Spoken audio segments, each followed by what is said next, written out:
I want to answer the question, but I want to actually give an introduction to myself a little bit because I recognize a lot of Americans don't know who either one of us are. I was raised in a working class family. My mother required food assistance for periods of her life. My grandmother required Social Security help to raise me, and she raised me in part because my own mother struggled with addiction for a big chunk of my early life. I went to college on the GI Bill after I enlisted in the Marine Corps and served in Iraq. And so I stand here asking to be your vice president with extraordinary gratitude for this country, for the American dream that made it possible for me to live my dreams.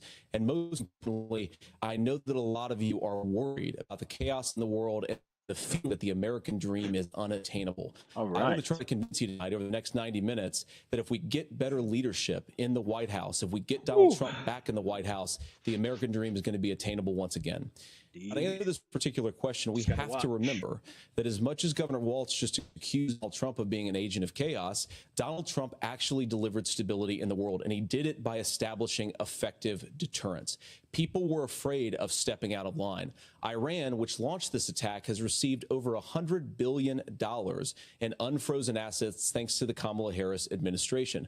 What do they use that money for? They use it to buy weapons that they're now launching against our allies, and God forbid, potentially launching against the United States as well. Donald Trump recognized that for people to fear the United States, you needed peace through strength. They needed to recognize that if they got out of line, the United States global leadership would put stability and peace back in the world. Now, you asked about a preemptive strike, Margaret, and I want to answer the question. Look, it is up to Israel what they think they need to do to keep their country safe, and we should support our allies wherever they are when they're fighting the bad guys. I think that's the right approach to take with the Israel question. Good answer. Thank you, Senator. Governor Walz, do you care to respond to any of the allegations? Well, look, Donald Trump was in office. We'll sometimes hear a revisionist history, but when Donald Trump was in office, it was Donald Trump who we had a coalition of nations that had boxed Iran's nuclear program in, the inability to advance it. Donald Trump pulled that program and put nothing else in its place. So Iran is closer to a nuclear weapon than they were before because of Donald Trump's fickle leadership. And when Iran shot down an American aircraft in international airspace, Donald Trump tweeted, because that's the standard diplomacy of Donald Trump. And when Iranian missiles did fall near U.S. troops and they received traumatic brain injuries, Donald Trump wrote it off as headaches. Look, our allies understand that Donald Trump is fickle. He will go to whoever has the most flattery or where it makes sense to him. Steady leadership like you witnessed today, like you witnessed in April. Both Iranian attacks were repelled. Our coalition is strong, and we need the steady leadership that Kamala Harris is providing. Senator Vance, the U.S. did have a diplomatic deal with Iran to temporarily pause parts of its nuclear program, and President Trump did exit that deal. He recently said, just 5 days ago, the U.S. must now make a diplomatic deal with Iran because the consequences are impossible. Did he make a mistake? You have 1 minute. Well, first of all, Margaret, diplomacy is not a dirty word, but I think that's something that Governor Walz just said is quite extraordinary. You yourself just said Iran is as close to a nuclear weapon today as they have ever been. And Governor Walz, you blame Donald Trump. Who has been the vice president for the last 3.5 years? And the answer is your running mate, not mine. Donald Trump consistently made the world more. He looks nervous. Now we talk about the sequence of events that led us. I mean right now. Him, he's nervous. Ignore October the 7th, which I appreciate Governor Walz bringing up. But when did Iran and Hamas and their proxies attack Israel? It was during the administration of Kamala Harris. So Governor Walz can criticize Donald Trump's tweets, but effective, smart diplomacy and peace through strength is how you bring stability back to a very broken world. Donald Trump has already done it once before. Ask yourself at home, when was the last time, I'm 40 years old, when was the last time that an American president didn't have a major conflict break out? The only answer is during the 4 years that Donald Trump was president. Gentlemen, we have a lot to get to. Nora? Margaret, thank you. Let's turn now to Hurricane Helene. The storm could become one of the deadliest on record. More than 160 people are dead and hundreds more are missing. Scientists say climate change makes these hurricanes larger, stronger, but it happened under their watch. Deadly because of the rainfall. Where's Kamala? Senator Vance, according to CBS News polling, where's Biden? In 10 Americans and more than 60% Trump is there now under the age of 45 favor the U.S. taking steps to try and reduce climate change. I don't Senator, mind. what responsibility how are you going to do it? would the Trump administration have to try and reduce the impact of climate change? Oh, come on. That question, so first seriously. of all, let's start with the hurricane because it's an unbelievable, unspeakable human tragedy. Don't even I just answer saw that today question, actually JD. a photograph of two grandparents on a roof with a 6-year-old child, and it was the last photograph ever taken of them because the roof collapsed and those innocent people lost their lives. And I'm sure Governor Walz joins me in saying our hearts go out to those innocent people, our prayers go out to them. Thanks, Porky. And we want as robust That's actually and good. aggressive No. as a federal response as we can get. Yeah, that was good. Save as many lives as possible, and then of course I appreciate afterwards, that. to help the people in those communities rebuild. I mean, these are communities that I love. Some of them I know very personally in Appalachia, all across the Southeast. They need their government to do their job. And I commit that when Donald Trump is president again, the government will put the citizens of this country first when they suffer from a disaster. Now, Nora, you asked about climate change. I think this is a very important issue. Look, a lot of people are justifiably worried about all these crazy weather patterns. I think it's important for us, first of all, to say, Donald Trump and I support clean air, clean water. We want the environment to be cleaner and safer. But one of the things that I've noticed some of our Democratic friends talking a lot about is a concern about carbon emissions, this idea that carbon emissions drives all of the climate change. Well, let's just say that's true, just for the sake of argument, so we're not arguing about weird science. Let's just say that's true. Well, if you believe that, what would you want to do? The answer is that you'd want to reshore as much American manufacturing as possible, and you'd want to produce as much energy as possible in the United States of America because we're the cleanest economy in the entire world. What have Kamala Harris's policies actually led to? More as much as we produce, we are like more as much manufacturing as overseas, we do produce a lot. More doing we're business still in some of the reducing dirtiest parts of the Yeah. entire world. And when I say We're that, not I like mean India or China. the amount of carbon emissions they're doing per unit of economic output. So if we actually care about getting cleaner air and cleaner water, the best thing to do is to double down and invest in American workers and the American people. And unfortunately, Kamala Harris has done exactly the opposite. Yeah. Good answer. Good answer. Close to an agreement because all those things are happening. Look, first of all, it is a horrific tragedy with this hurricane, and my heart goes out to the folks that are down there. Thank you. In contact. Thank you, Walz. I serve as co-chair of the Council of Governors as we work together on these emergency managements. Governors know no partisanship. They work together to all of the governors and the emergency responders are on the ground. Those happen on the front end. The federal government comes in, makes sure they're there to that we recover, but we're still in that phase where we need to make sure that they're staying there, staying focused. Now, look, coming back to the climate change issue, there's no doubt this thing roared onto the scene faster and stronger than anything we've seen. Our fall menu includes braised commercial ribs, Why? seared wild ahi tuna. What we've seen out of the Harris administration now, the Biden-Harris administration, is we've seen this investment. We've seen massive investments, the biggest in global history that we've seen in the Inflation Reduction Act, has created jobs all across the country. 2,000 in Jeffersonville, Ohio, taking the EV technology that we invented and making it here. 200,000 jobs East across Palestine, the country. Ohio. The largest solar manufacturing plant in North America sits in Minnesota. But my farmers know climate change is real. They've seen 500-year droughts, 500-year floods back to back. Sure. But what they're doing is adapting. 500 years. Allowed them Not to tell 500 me, years, look, 500 years. corn, I know what he's trying to soybean, say, and I harvest but wheat. he should have said it wrong. We're producing more He said natural it wrong. gas He and did. more oil at any time than we ever have. We're also producing more clean energy. We haven't seen a drought like this The in solution 500 for years. us is to Haven't continue seen to floods move like this forward in that 500 climate years. change is real. He said it wrong. Reducing our impact is absolutely critical, but this is not a false choice. You can do that at the same time you're creating the jobs that we're seeing all across the country. That's exactly what this administration has done. We are seeing us becoming an energy superpower for the future, not just the current. And that's what absolutely makes sense. And then we start thinking about how do we mitigate these disasters. Thank you. Senator, I want to give you an opportunity. Not a good answer. That was bad. President Trump has called climate change a hoax. Tim, that was a bad What the answer. president has said is that if the Democrats, in particular Kamala Harris and her leadership, if they really believe that climate change is serious, what they would be doing is more manufacturing and more energy production in the United States of America, and that's not what they're doing. So clearly Kamala Harris herself doesn't believe her own rhetoric on this. If she did, she would actually agree with Donald Trump's energy policies. Now, something Governor Walz said I think is important to touch upon, because when we talk about clean energy, I think that's a slogan that often the Democrats will use here. And I'm talking, of course, about the Democratic leadership.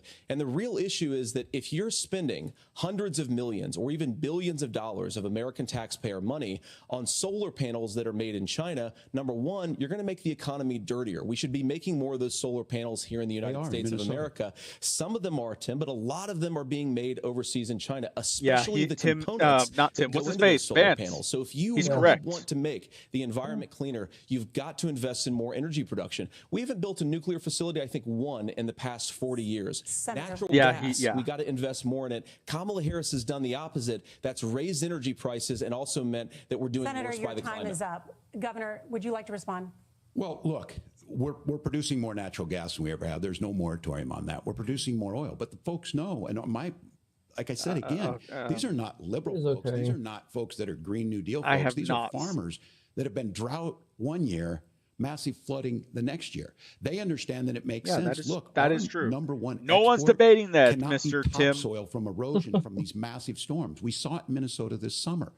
And thinking about how do we respond to that, we're thinking ahead on this. And what Kamala Harris has been able to do in Minnesota, we're starting to weatherproof some of these things. The infrastructure law that was passed allows us to think about mitigation in the future. How do we make sure that we're protecting by burying our power lines? How do we make sure that we're protecting lakefronts and things that we're seeing more and more of? But to call it a hoax and to take... He never said it was a hoax. He never said that. Give me my campaign. And come on! We can be smarter about that. Here, do you want me to stream it? Is exactly what she's doing, creating those jobs. I have a landline. The overwhelming consensus among scientists is that the Earth is warming. Send me the link. Margaret. Yeah. Thank you, Nora. We're going to turn now to immigration. The crisis at the U.S.-Mexico border. Here we go. Look, Mr. Tim, you are entering into your campaign that is terrible. All right, folks, we're going to watch it on this end now. The U.S. military to do so. Could you be more specific about exactly how this will I didn't work? Stream it. For example, would you deport parents who have entered the U.S. illegally and separate them from any of their children who were born on U.S. soil? You have 2 minutes. So first of all, Margaret, before we talk about deportations, we have to stop the bleeding. We have a historic immigration crisis because Kamala Harris started and said that she wanted to undo all of Donald Trump's border policies.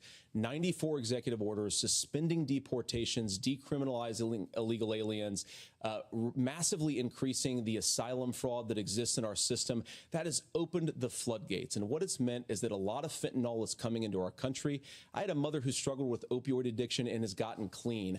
I don't want people who are struggling with addiction to be deprived of their second chance because Kamala Harris let in fentanyl. I'm sorry, hold on. I just need to see if it's so you've got to stop the bleeding. Where's my YouTube You've channel? got to re-implement Donald Trump's border policies, build the wall, on my channel. re-implement deportations, and that gets me to your point, Margaret, about what do we actually do? Dude. So we've got 20, 25 illegal aliens who are here in the country. It's back up. What do we do with them? I think the first thing that we do is we start with the criminal migrants.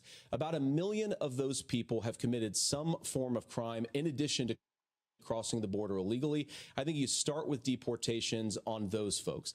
And then I think you make it harder for illegal aliens to undercut the wages of American workers. A lot of people will go home if they can't work for less than minimum wage. A lot of people will be questioning, oh yeah, how exactly do they do that? Okay, well, here's the thing. A fair wage for people being here illegally take resources away from citizens who are already here, especially from ethnic minorities. The Department of Homeland Security is how they undercut wages. That is how they undercut some of them hopefully the are at homes with their lower families. class. Some of them have been used as that is how trafficking mules. They the undercut real family the poor. Separation policy in this country is illegal migrants being here wide open southern border. Undercuts I ask my everything. fellow Americans to remember when she came into office, she said she was going to do this. Real leadership would be saying, you know what, I screwed up. We're going to go back to Donald Trump's border policies. I wish that she would do that. It would be good for all of us. Oh, the stream paused. Governor.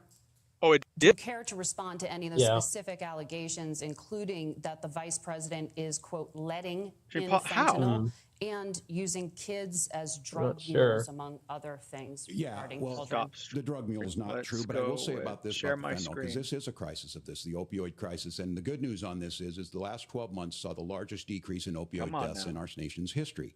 30% decrease in Ohio, but there's still more work to do. But let's go back to this on immigration. Kamala Harris is the Attorney General of the largest state and a border state in California. She's the only person in this race who prosecuted transnational gangs for human trafficking and drug interventions. But look, we all want to solve this. Most of us want to solve this, and that is the United States Congress. That's the Border Patrol agents. That's the Chamber of Commerce. That's most Americans out here. That's why we had the fairest and the toughest bill on immigration that this nation's seen. It was crafted by a conservative senator from Oklahoma, James Langford. I know him. He's super conservative, but he's a man of principle, wants to get it done. Democrats and Republicans worked on this piece of legislation. The Border Patrol said, this is what we need. These are the experts. And the Chamber of Commerce and the Wall Street Journal said, pass this thing. Kamala Harris helped get there. 1,500 new border agents, detection for drugs, DOJ money to speed up these the adjudications on this, just what America wants. But as soon as I was getting ready to pass and actually tackle this, Donald Trump said no, told them to vote against it because it gives him a campaign issue. It gives him to, what would Donald Trump talk about if he actually did some of these things? And they need to be done by the legislature. You can't just do this through the executive branch. So look, we have the options to do this. Hello?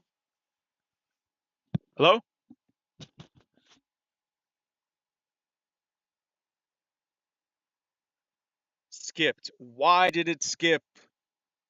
Hello? Dehumanizing people and telling him what he was going to do. As far as the deportation plan, at one point, Senator Vance said it was so unworkable to be laughable. So that's where we're at. Pass the bill, she'll sign it. Governor, your time is up. Senator, the Dylan, are you there? was, will you separate parents from their children, even if their kids are U.S. citizens? You have 1 minute. Margaret, my point is that we already have massive child separations thanks to Kamala Harris's open border. And I didn't accuse Kamala Harris of inviting drug mules. I said that she enabled the Mexican drug cartels to operate freely in this country. And we know that they use children as drug mules, and it is a disgrace, and it has to stop. Look, I think what Tim said just doesn't pass the smell test. For 3 years, Kamala Harris went out bragging that she was going to undo Donald Trump's border policy. She did exactly that. We had a record number of illegal crossings. We had a record number of fentanyl coming into our country. And now that she's running for president, or a few months before, she says that somehow she got religion and cared a lot about a piece of legislation. The only thing that she did when she became the vice president, when she became the appointed border czar, was to undo 94 Donald Trump executive actions that opened the border. This problem is leading to massive problems in the United States of America.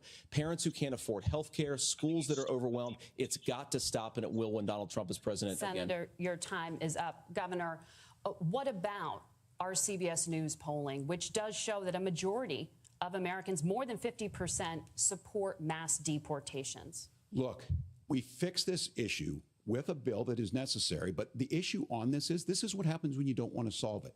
You demonize it. And we saw this, and Senator Vance, and it surprises me on this, talking about and saying, I will create stories to bring attention to this. That vilified a large number of people who were here legally in the community of Springfield. Okay, well, I think Dylan is done. It's not true. Don't do it. There's consequences for this. There's consequences. We could come together. Senator Langford did it. We could come together and solve this if we didn't let Donald Trump continue to make it an issue. And the consequences in Springfield were, I'm sorry, but it is an issue. State law enforcement to escort kindergartners to school.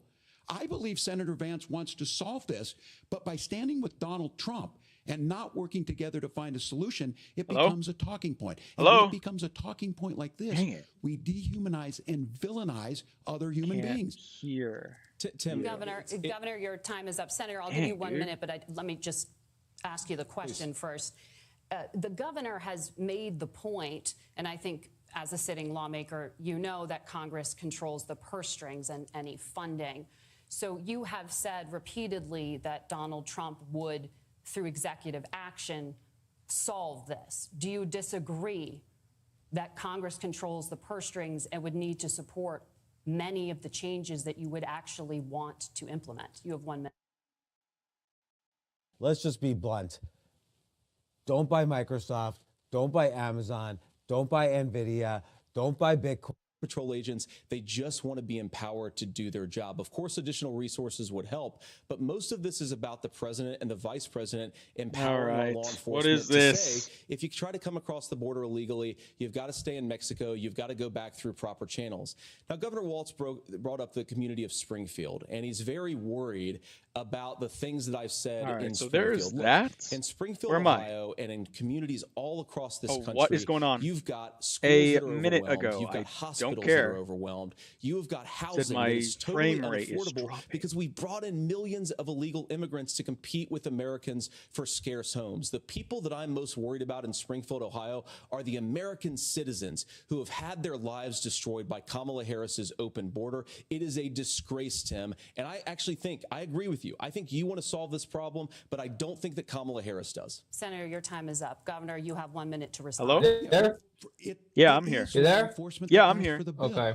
They helped craft it. They're the ones that supported it. It was Oh, this is that's getting because heated. they know we need to do this. Look, this issue of continuing to bring this up, of not dealing with it, of blaming migrants for everything. Law enforcement to do their On job. housing, I've been to the we southern could talk a border little more bit than our about Wall borders Street are. Kamala speculators Harris has buying been, up housing and it's making actually them less heartbreaking affordable. because the But border it patrol becomes a agents, blame. they just want to be Look, this empowered to bill do their also job. Of course, gives additional the money resources would necessary help, but to most of this adjudicate. is about the I president agree. and the It vice should not president take 7 years empowering for an asylum claim to be done.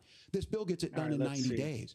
Then you start to make a difference in this. you there? You start to adhere Yeah, to let what me we know, share American principles. my I screen don't talk with about you. my faith a lot, but Matthew 25:40 talks about to the least amongst us you do you unto hear me. it? I think that's true of most Yeah. Americans. They simply want order. Do you to see it? This bill does it. Yeah. It's funded. It's Is supported it full by screen? the people who do it, and it lets us keep our Yeah. dignity about how we treat So other he was people. talking about Thank you, Matthew Governor. And just to 24. clarify for our viewers, like, okay. Springfield, Ohio does have a large number I don't of think Haitian you migrants used it who correctly, have Mr. legal Waltz. status, temporary protected Yeah. status. Well, Margaret, Nora? but Who's Thank G- you, Senator. well- We have so much to get to. Margaret, Thank I you, think it's Nora. important We're going to because turn now to the debate- economy. Isn't Thank Margaret, you. the More rules about were gays. that you guys economy- weren't going to fact check, and since you're fact checking me, I think it's important to say what's actually going on. Oh, So good, there's an good. application called the CBP One app, where you can go on as an illegal migrant, apply for asylum or apply for parole, and be granted legal status at the wave of a Kamala Harris open border one. That is not a Poor person Q looks coming like, in, oh, no. applying for a green Yeah. card and waiting for 10 years. That Thank is you, the Senator. facilitation of illegal immigration. Thank you, Margaret, JD. by Thank our you, own Senator, for leadership. describing the legal And process. those laws- We and have Kamala- so That much is to not get the to, legal Senator. process. You Those We have laws so have been on much- the books since 1990. Thank you, gentlemen. The we CBP want to One have app has not been on the books since 1990. It has not. Did they really? gentlemen. They cut the audience mic. can't hear you because your mics are cut. We have so much we want to get to. Thank you for Well, explaining. thank the you for legal letting me know process. that. Nora. Thank you, Margaret. The economy is a top sorry. concern for voters. Each of your okay. campaigns has released an economic What? plan. So let's talk about the specifics. What? Governor Walz, Vice No, no, President no. Harris I know unveiled a something else. plan that includes Let's see. billions in tax credits for manufacturing, housing, and a renewed child tax credit. The Wharton School says your proposals will Economy. increase the nation's deficit by $1.2 Hey, trillion. wait a minute. How would you pay for that without ballooning the deficit? Governor, I'll give you Oh, 2 minutes. went black. Yeah, thank you. And Sorry, let me get Kamala display Harris and I capture, do 'cause we're believe just in the middle listening to class it because now. That's where we come from. We both grew All right. up I can in see it that. We again. understand. So those of Or you just who are keep it like listening this. tonight, you're hearing Yeah, a lot yeah, of I stuff will. back and forth, and it's good. It's healthy. That's what this is supposed to Just happen. the You should the be YouTube listening. audience How's just this saw gonna the impact regular me? screen. The bold forward. I'm like, plan what? No, that I thought it Kamala was Harris on put, display out capture. there is one is talking about this housing issue. The one thing is there's 3 million new houses proposed under this plan with down payment assistance on the front end to get you in a house. A house is much more come than just an on. asset to be traded Well, somewhere. let's It's think about foundational this to for a where you're minute. at. And then making You're gonna sure that blow up the things you buy economy. every day, whether they be prescription drugs. Yeah. or Where's other that money things, gonna come but from? There's fairness in that. Look, the I $35 know. insulin is a good thing, but it costs $5 to make insulin. They were charging $800 before this law went into effect. As far as the housing Trump do goes, that? I've seen it in Minnesota. 12% more houses in Minneapolis. I don't know. I Prices think went it's a down price in rent war on 4%. insulin, isn't It's it? working. Yeah. And then making sure tax cuts go to the middle class. $6,000 child tax credit. We have one in Minnesota. Reduces childhood poverty by a third. We save Not too money sure in the about long trickle run, down and we do economics, the but I right sure thing for know families. trickle up And then getting economics does businesses happen. off the ground. The law It's as it gonna stands benefit right the now rich is when you do $5,000 that, my tax dude. credit for small business, increasing that to $50,000. Now, this is a philosophical difference between us. Donald Trump made a promise, and I'll give you this. He kept it. He took folks to Mar-a-Lago, said, you're rich as hell, I'm going to give you a tax cut. He gave the tax cuts that predominantly went to the top class. What happened there was he gave them to everybody. The rich just make more money, so when they get a tax cut, they get a lot. A 20% consumption or sales tax on everything we bring in. So he's technically not wrong, but like that is horrible misframing, Mr. This is simple for you. Where are we going? Kamala Harris has said to do the things she wants to do, we'll just ask the wealthiest to pay their fair share. When you do that, our system works best, more people are participating in it, and folks have the things that they need. Senator, I want to give you a moment to respond on that. But similarly, the Wharton School has done an analysis of the Trump plan and says it would increase the nation's deficit by $5.8 trillion. My question is the same for you. How do you pay for all that without ballooning the deficit? I'll give you 2 minutes. Well, first of all, you're going to hear a lot from Tim Walz this evening, and you just heard it in the answer. A lot of what Kamala Harris proposes to do, and some of it, I'll be honest with you, it even. I love how aggressive he is. I love it. That Kamala Harris has he wanted him. Are you looking to sell your home? Why? And want to know the perfect time to do so? Watch this video. Do yourself a favor and no, I won't watch all of this these video. great policies, and what she's actually done instead is drive the cost of food higher by 25%. He looks so cost of housing higher by about 60%.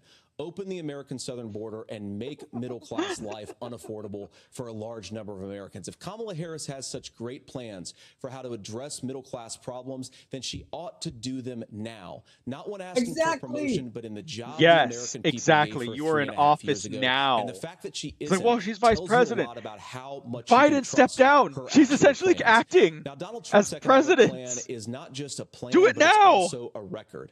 A lot of those same economists attack Donald Trump's plans, and they have PhDs, but they don't have common sense and they don't have wisdom, because Donald Trump's economic policies delivered the highest take-home pay in a generation in this country, 1.5% inflation, and to boot, peace and security all over the world. So when people say that Donald Trump's economic plan doesn't make sense, I say look at the record. He delivered. Is it Iran launching missiles into Israel as we speak? Admirably admits that they want to undo the Trump tax cuts. Question, but if you look at what was so different about Donald Trump's tax cuts, even from previous Republican tax cut plans, is that a lot of those resources went to giving more take-home pay to middle class and working class Americans. They did, but the rich, because they make more, American economic boom, made unlike we've a lot seen from that in tax generation cut. in this That country. is true. That is a record that I'm proud to run on, but and we're going to get people back to forget that about the middle class, like JD Vance is talking about. They did receive it. My family received it. I know a lot of you are struggling. I know a lot of you are worried about paying the bills.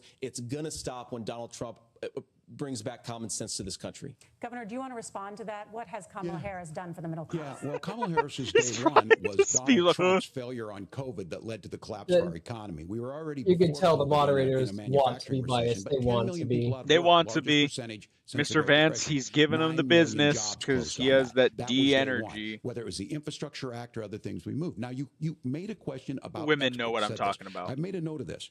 Economists can't be trusted. Science can't be trusted. National security folks can't be trusted.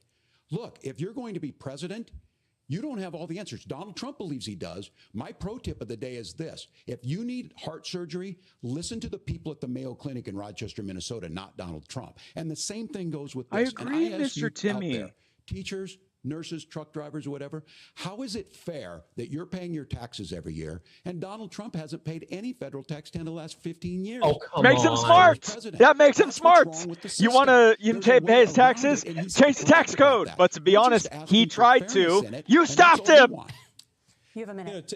Oh, my goodness. Trust the experts. But those same experts for 40 years said that if we shipped our manufacturing base off to China, we'd get cheaper goods. They lied about that. Agreed. They shipped our industrial base off to other countries, to Mexico and elsewhere, it would make the middle class stronger. They were wrong about that. They were wrong about the idea that if we made America less self-reliant, less productive in our own nation, that it would somehow make us better off. Does and they were wrong Timmy want to cry? And for the first time in a see generation, Donald Trump had the corner of his eye is super shiny. To say to that bipartisan consensus, we're not doing it anymore. Dude, he wants to cry. Manufacturing back. We're unleashing American energy. We're going to make more. Dude, you see that? This isn't just an economic issue. I've got 3 beautiful little kids at home, 7, 4, and 2, and I love them very much. He wants to cry. They're in bed right now.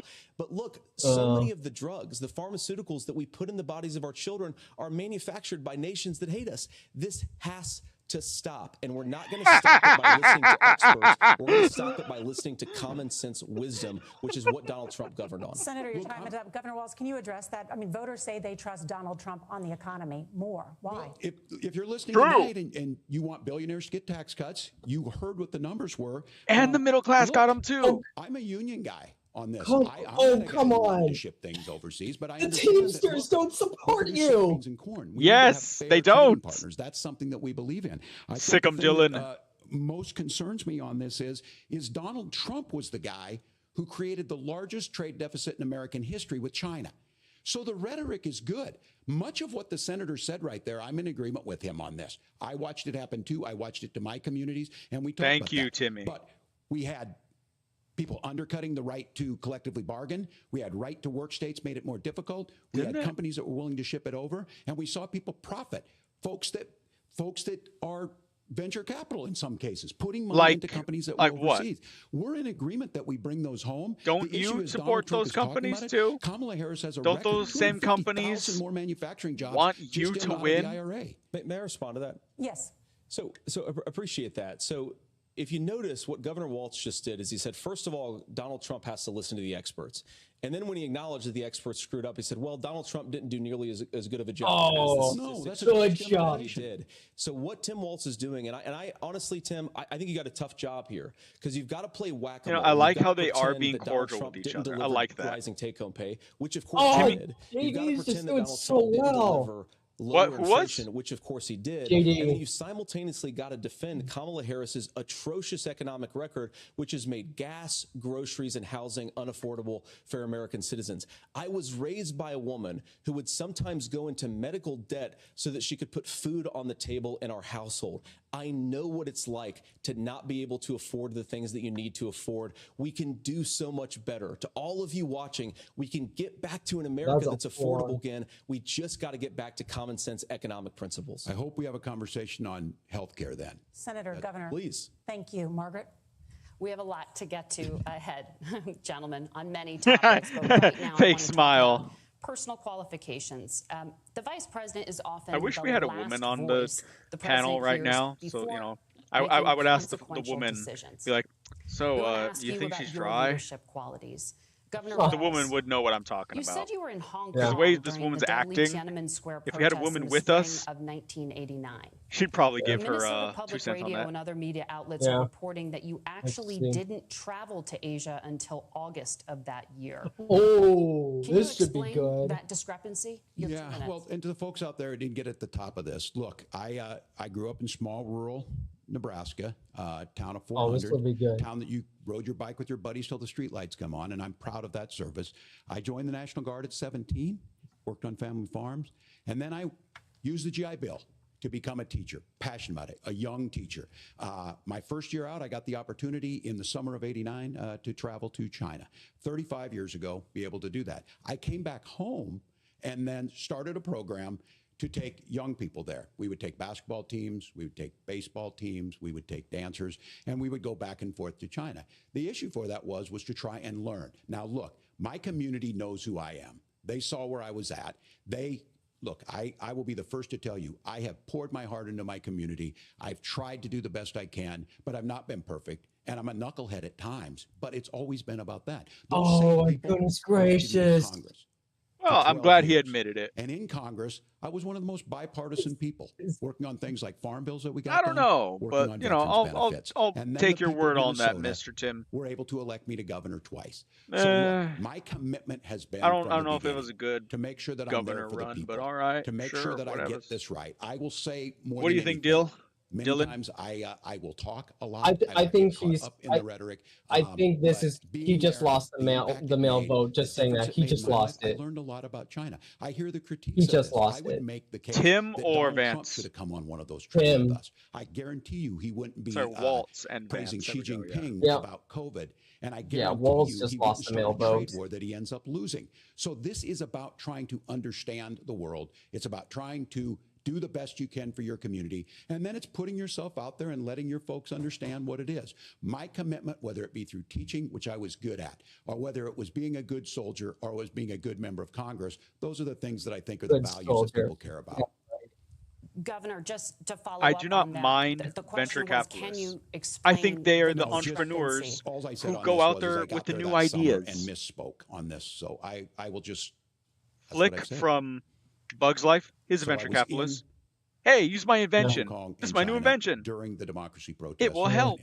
And from that, I learned a lot of what needed to be in governance. Thank you, Governor. Yeah, he's nervous. Senator Vance, in 2016, you called your running mate Donald Trump unfit for the nation's highest office, and you said he could be America's Hitler. I know you've been asked many times. And Come on, he did not those say comments. that. And explained you then Well, he voted was for very Donald Trump in 2020. hostile But the to Trump. Washington Post reported new messages last week in which you also disparaged Trump's economic record while he was president, writing to someone in 2020, quote, "Trump thoroughly failed to deliver his economic populism." Perhaps in that year, yeah. And he you've struggled shifted many of your in that policy year. stances to align with his. If you become vice president, why should Americans trust that you will give Donald Trump the advice he needs to hear and not just the advice he wants to hear? Because he doesn't need First of all, Margaret, because I've always been open. And sometimes, of course, I've disagreed with the president, but I've also been extremely good. open He's about the disagreed fact with him. that I was Good. wrong about Donald Trump. I was How's that wrong, a bad first of all, thing? because I believed some of the media stories that turned out to be dishonest fabrications of his record. But most importantly, That dude Donald has some very Trump blue delivered eyes. for the American people. Rising wages, rising take-home pay, an economy that worked for normal Americans, a secure southern border, a lot of things, frankly, that I didn't think he'd be able to deliver on. And yeah, when you screw up, when you misspeak, when you get something wrong and you change your mind, you ought to be honest with the American people about it. It's one of the reasons, Margaret, why I've done so many interviews is because I think it's important to actually explain to the American people where I come down on the issues and what changed. Now, you pointed out the messages from 2020. Margaret, I've been extremely consistent that I think there were a lot of things that we could have done better in the Trump administration in the first round if Congress was doing its job. I strongly believe, and I've been a United States Senator, that Congress is not just a high-class debating society. It's not just a forum for senators and congressmen to whine about problems. It's a forum. I love how cordial he is with Vance. I love how smooth. Yeah, I love how smooth he is. Could have done so much more This guy? if the Republican Congress and the Democrats in Congress had been Vance? a little bit better about how excellent. they govern the Wait, country. can you They see were my so cursor? obsessed with impeaching Donald Trump, okay, they perfect. couldn't actually govern. And I want to talk about this tariff issue in particular, Margaret, because to just accuse this of being a national sales tax. Look, the one thing, and you're probably surprised to hear me praising Joe Biden, but the one thing that Joe Biden did is he continued some of the Trump tariffs that protected American manufacturing jobs. And it's the one issue, the most pro-worker part of the Biden administration, it's the one issue where Kamala Harris has run away from Joe Biden's record. Think about this. If you're trying to employ slave laborers in China at $3 a day, you're going to do that and undercut the wages of American workers unless our country stands up for itself and says, you're not accessing our markets unless you're paying middle-class Americans a fair wage. Senator, you should have talked about her slave labor in the United States in California, holding men. Yeah, exactly. Wade was so I'll tell you later. You signed a bill into law that made Minnesota one of the least restrictive states in the nation when it comes to abortion. The abortion President issue. Trump said in the last debate that you believe abortion, quote, in the 9th month is absolutely fine. Yes or no? Is that what you support? Come on. It's not what the bill says, but look, this issue is what's on everyone's mind. Donald Trump put this all into motion. Read the stupid thing. He brags about how great it was that he put the does allow and things overturned like Roe that. versus Wade. 52 years of personal autonomy. That's not what it says. Liar! We send it to the states. It's a beautiful thing. Yes. Amanda Zaworski would disagree with you on it's a beautiful thing. A young bride in Texas, waiting for their child. Good. At You know, 18 she should weeks, move to a different she has a state. complication, a tear in the membrane. She needs to go in. The medical care at that point needs to be decided by the doctor. And that would have been an abortion. But in Texas, that would have put them in legal jeopardy. She went home. No, I'm not got disagreeing with you. I'm sepsis, saying nearly disagreeing died, with him. and now she may have difficulty having children. Or in Kentucky, Hadley Duvall, a 12-year-old child raped and impregnated by her stepfather. Those are horrific. Now, when got asked about that, Senator Vance said 2 wrongs don't make a right. There is no right in this. So in Minnesota, what we did I'm glad you you mentioned that, Mr. Timmy. We made sure that we put there is no right in killing the baby. I agree with you on that, look, Mr. Tim. This is not where, if you don't know Amanda, he's trying to sidestep the whole thing by saying, "Oh, look, it's just a controversial issue." No, dude. You made statements about a 9th-month abortion. To get contraception, and he shook his head saying, "No." Oh, okay, so you're going to lose the progressives now. Infertility treatments. For so many of you out there listening, me included, infertility treatments are why I have a child. That's nobody else's business, but those things are being proposed. And the catch-all on this is well, the states will decide. What's right for Texas might not be right for Washington. That's not how this works. This is basic human right. We have seen maternal mortality skyrocket in Texas, outpacing many other countries in the world. This is about health care. In Minnesota, I'm sorry, but in healthcare for a reason. the Netherlands, women, we trust doctors. Senator, do you in the want to Netherlands, they have a claim? Will you create a federal 13-week pregnancy abortion monitoring ban. agency? No, certainly we will. That's and I want to talk that's about far this more issue, 'cause I know restrictive a than lot the of States. Americans care I'm about it, sorry. and I know a lot of You're Americans wrong. don't agree with everything that I've ever said on this topic. And you know, I grew up in a working class family in a neighborhood where I knew a lot of young women who had unplanned pregnancies and decided to terminate those pregnancies because they feel like they didn't have any other options. And you know, one of them is actually very dear to me, and I know she's watching tonight, and I love you. And she told me something a couple years ago that she felt like if she hadn't had that abortion, that it would have destroyed her life because she was in an abusive relationship. And I think that what we take from that as a Republican who proudly wants to protect innocent life in this country, who proudly wants to protect the vulnerable, is that my party, we've got to do so much better of a job at earning the American people's trust back on this issue where they frankly just don't trust us. And I think that's one of the things that Donald Trump and I are endeavoring to do. I want us as a Republican Party to be pro-family in the fullest sense of the word. I want us to support fertility treatments. I want us to make it easier for moms to afford to have babies. I want it to make it easier for young families. Mr. Timmy, if I could give you advice, he's not necessarily disagreeing with you. So why do you look so worried? Policy front, just to give women more options. Now, of course, Donald Trump has been very clear that on the abortion policy specifically, that we have a big country and it's diverse. And California has a different viewpoint on this than Georgia. Georgia has a different viewpoint from Arizona. And the proper way to handle this, as messy as democracy sometimes is to let voters make these decisions. Let the individual states make their abortion policy. He's and shaking his head. Like, so what? You don't like democracy? A very diverse, yes, and let's Dylan, be honest, keep going. sometimes a very, very messy really and fidgety tonight. Governor, would you like to respond and also answer the JG's just really calm. Yeah, well, the question got asked, and Donald Trump made the accusation that wasn't true about Minnesota. Well, let me tell you about this idea that there's diverse states. There's a young woman named Amber Thurman. She happened to be in Georgia, a restrictive state. Because of that, she had to travel a long distance to North Carolina to try and get her care. That's fine. Amber Thurman died in that journey back and forth. The fact of the matter is, how can we as a nation say that your life and your rights, doesn't matter, as basic as the right to control your own body, is determined on geography? I'm sorry, it is. Had Amber Thurman lived in Minnesota, she would be alive today. I'm sorry. That's why people, the restoration of women Roe born in versus Wade, Iran, when you listen to they Vice couldn't President choose talk where they're about this born. subject, and you hear me talk about it, you hear us talking exactly the same. Donald Trump is trying to figure out how to get the political right of this. I agree with a lot of what Senator Vance said about what's happening. His running mate, though, does not, and that's the problem. Governor, your time is up. Senator, let me ask you about that. He mentioned, was, I think, referring to a national ban. In the past, you have supported a federal ban on abortion after 15 weeks. In fact, you said if someone can't support legislation like that, quote, you are making the United States the most barbaric pro-abortion regime anywhere in the entire world.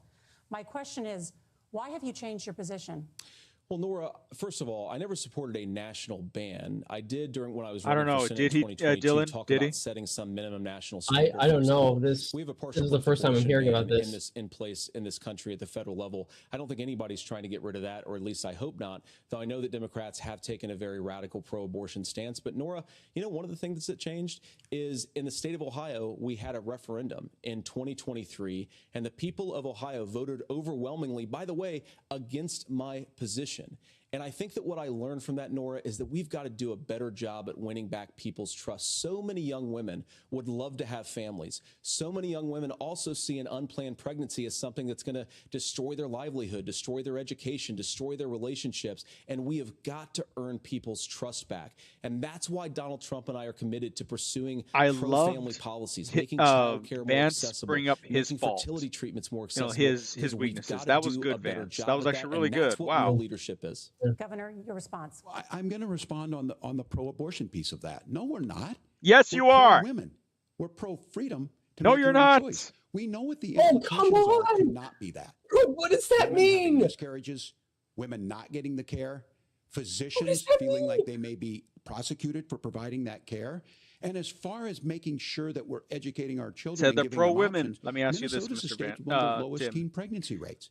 Do all women options need to be available, get pregnant? And we make that true. We also make it. We're a top 3 state for the best place to raise children. But these two things to try and say that we're pro-children, but we don't like this, or you guys are pro-abortion, that's not the case at all. You are. We are pro-freedoms for women to make their choices, and we're going, and Kamala Harris is making the case, to make options for children more affordable, a $6,000 child tax credit, but we're not going to base that on the backs of making someone like Amber Thurman drive 600 miles to try and get health care. Look, she has to live in a different state then. Women born in Europe have to deal with living in Europe. Women born in the Middle East have to deal with being in the Middle East. They could always leave. As I read the Minnesota law that you signed into law, the statute that you signed into law, it says that a doctor who presides over an abortion where the baby survives, the doctor is under no obligation to provide life-saving care to a baby who survives a botched late-term abortion. That is, I think, whether you're pro-choice or pro-abortion, that is fundamentally barbaric. And that's why I use that word, Nora, is because some of what we've seen, do you want to force Catholic hospitals to perform abortions against their will? Because Kamala Harris has supported suing Catholic nuns to violate their freedom of conscience. We can be a big and diverse country where we respect people's freedom of conscience and make the country more pro-baby and pro-family. But please. Yes, Governor, please respond. Look, this is one where there's always something. So this is good. I love that. That was good. They're being super cordial. I love it. About their healthcare decisions and the physicians who know best when they need to do this. Trying to distort the way a law is written to try and make a point. That's not it at all. What was I wrong about, Governor? Please tell me. What was I wrong about? That is not the way the law is written. Look, I've given but this. how? I've given this advice on a lot someone of just things. Read it. Getting involved, that's been misread, and it was fact-checked at the last debate. But the point on this is there's a continuation of these guys to try and tell women or to get involved. I use this line on this, just mind your own business. On this. Things worked best when Roe versus Wade was in place. When we do a restoration of Roe, that works best. That doesn't preclude us from increasing funding for children. It doesn't increase us from making sure that once that child's born, like in Minnesota, they get meals, they get early childhood education, they get health care. So the hiding behind we're going to do all these other things. We're trying to be an old school Democrat now, aren't we? Yeah, exactly. He's going to anger the progressives. Make life easier for families. It's like, I'm sorry. Governor, you gave me a slogan as a response. It's not the case. It's not true. That's not what the law says. So they fact-checked it with President Trump. Gentlemen, there's a lot to discuss. We have to move on, and we're going to be right back with much more of the CBS News Vice Presidential commercial break in just a moment. What's her face has her nose stuck in the air like she is morally superior. You know exactly what I'm talking about. Wow, that was really good from JD. That was good. Vance crushed. Like Pink wants him to. Yeah, no, I will say, here are a few things. One, Tim Walz has done either one of two things tonight. He's either given bad answers or he's given okay answers. He's not. Yeah. Here's the thing. He's not doing terrible. He's not. No. Well. He's not doing terrible. He's being very articulate. He's being very good at trying to cover things. But the thing that's going on is that he's just okay. That's the thing. No. Like whenever progressives are going to be able to play his clips, they will only play the clips where he's talking. Yeah. They will not play the clips where he's looking around. That dude looks like he's going to, die in the bathroom once he reaches it. Yeah. That man keeps looking off screen like he's like, man, I got to go to the bathroom here. I gotta reach the bathroom. Yeah. Another thing, but here's the thing: JD Vance, he's either given one of two things tonight. He's given either okay answers or he's given great answers. One of those two, yes, I do agree.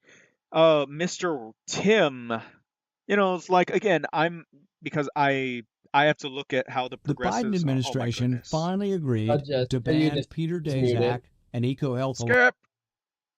I have to go bathroom. I'm going to be looking like Mr. Waltz very soon. So I got to get going to that.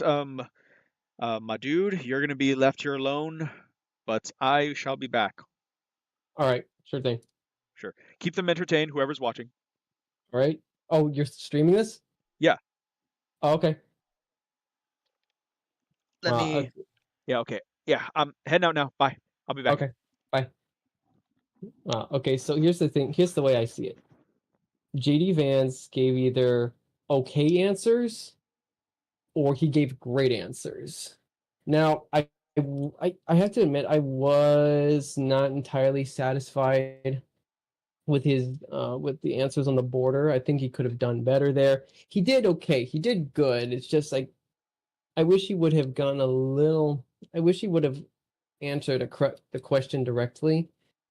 But Tim Walz is doing okay. But that's just it. He's doing okay. He's not doing great like JD Vance is. JD Vance has command of the room. He's able to smoothly and effortlessly just deflect Tim Walz. That is some really good debating. He's much better than Mike Pence. Mike Pence could never compete with JD Vance ever. I like Mike Pence, don't get me wrong. But I think JD Vance is so much better.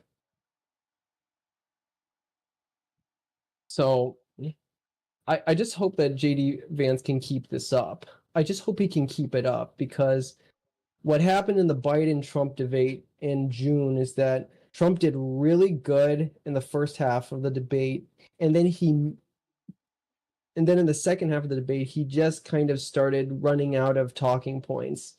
And so he was just going on about deflecting on Biden, or just not deflecting, just nothing but trash talking Biden. Now, it worked, it was effective, but it wasn't strong enough to make the best impact. Oh, looks like we're back.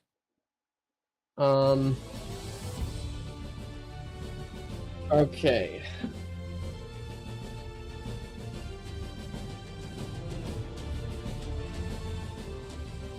Welcome back to the CBS News vice presidential debate. We want to turn now to America's gun violence epidemic. The leading cause of death for children and teens in America is by firearms. Senator Vance, you oppose most gun legislation that Democrats claim would curb gun violence. You oppose red flag gun laws and legislation to ban certain semi-automatic rifles, I knew this would come up. including AR-15s.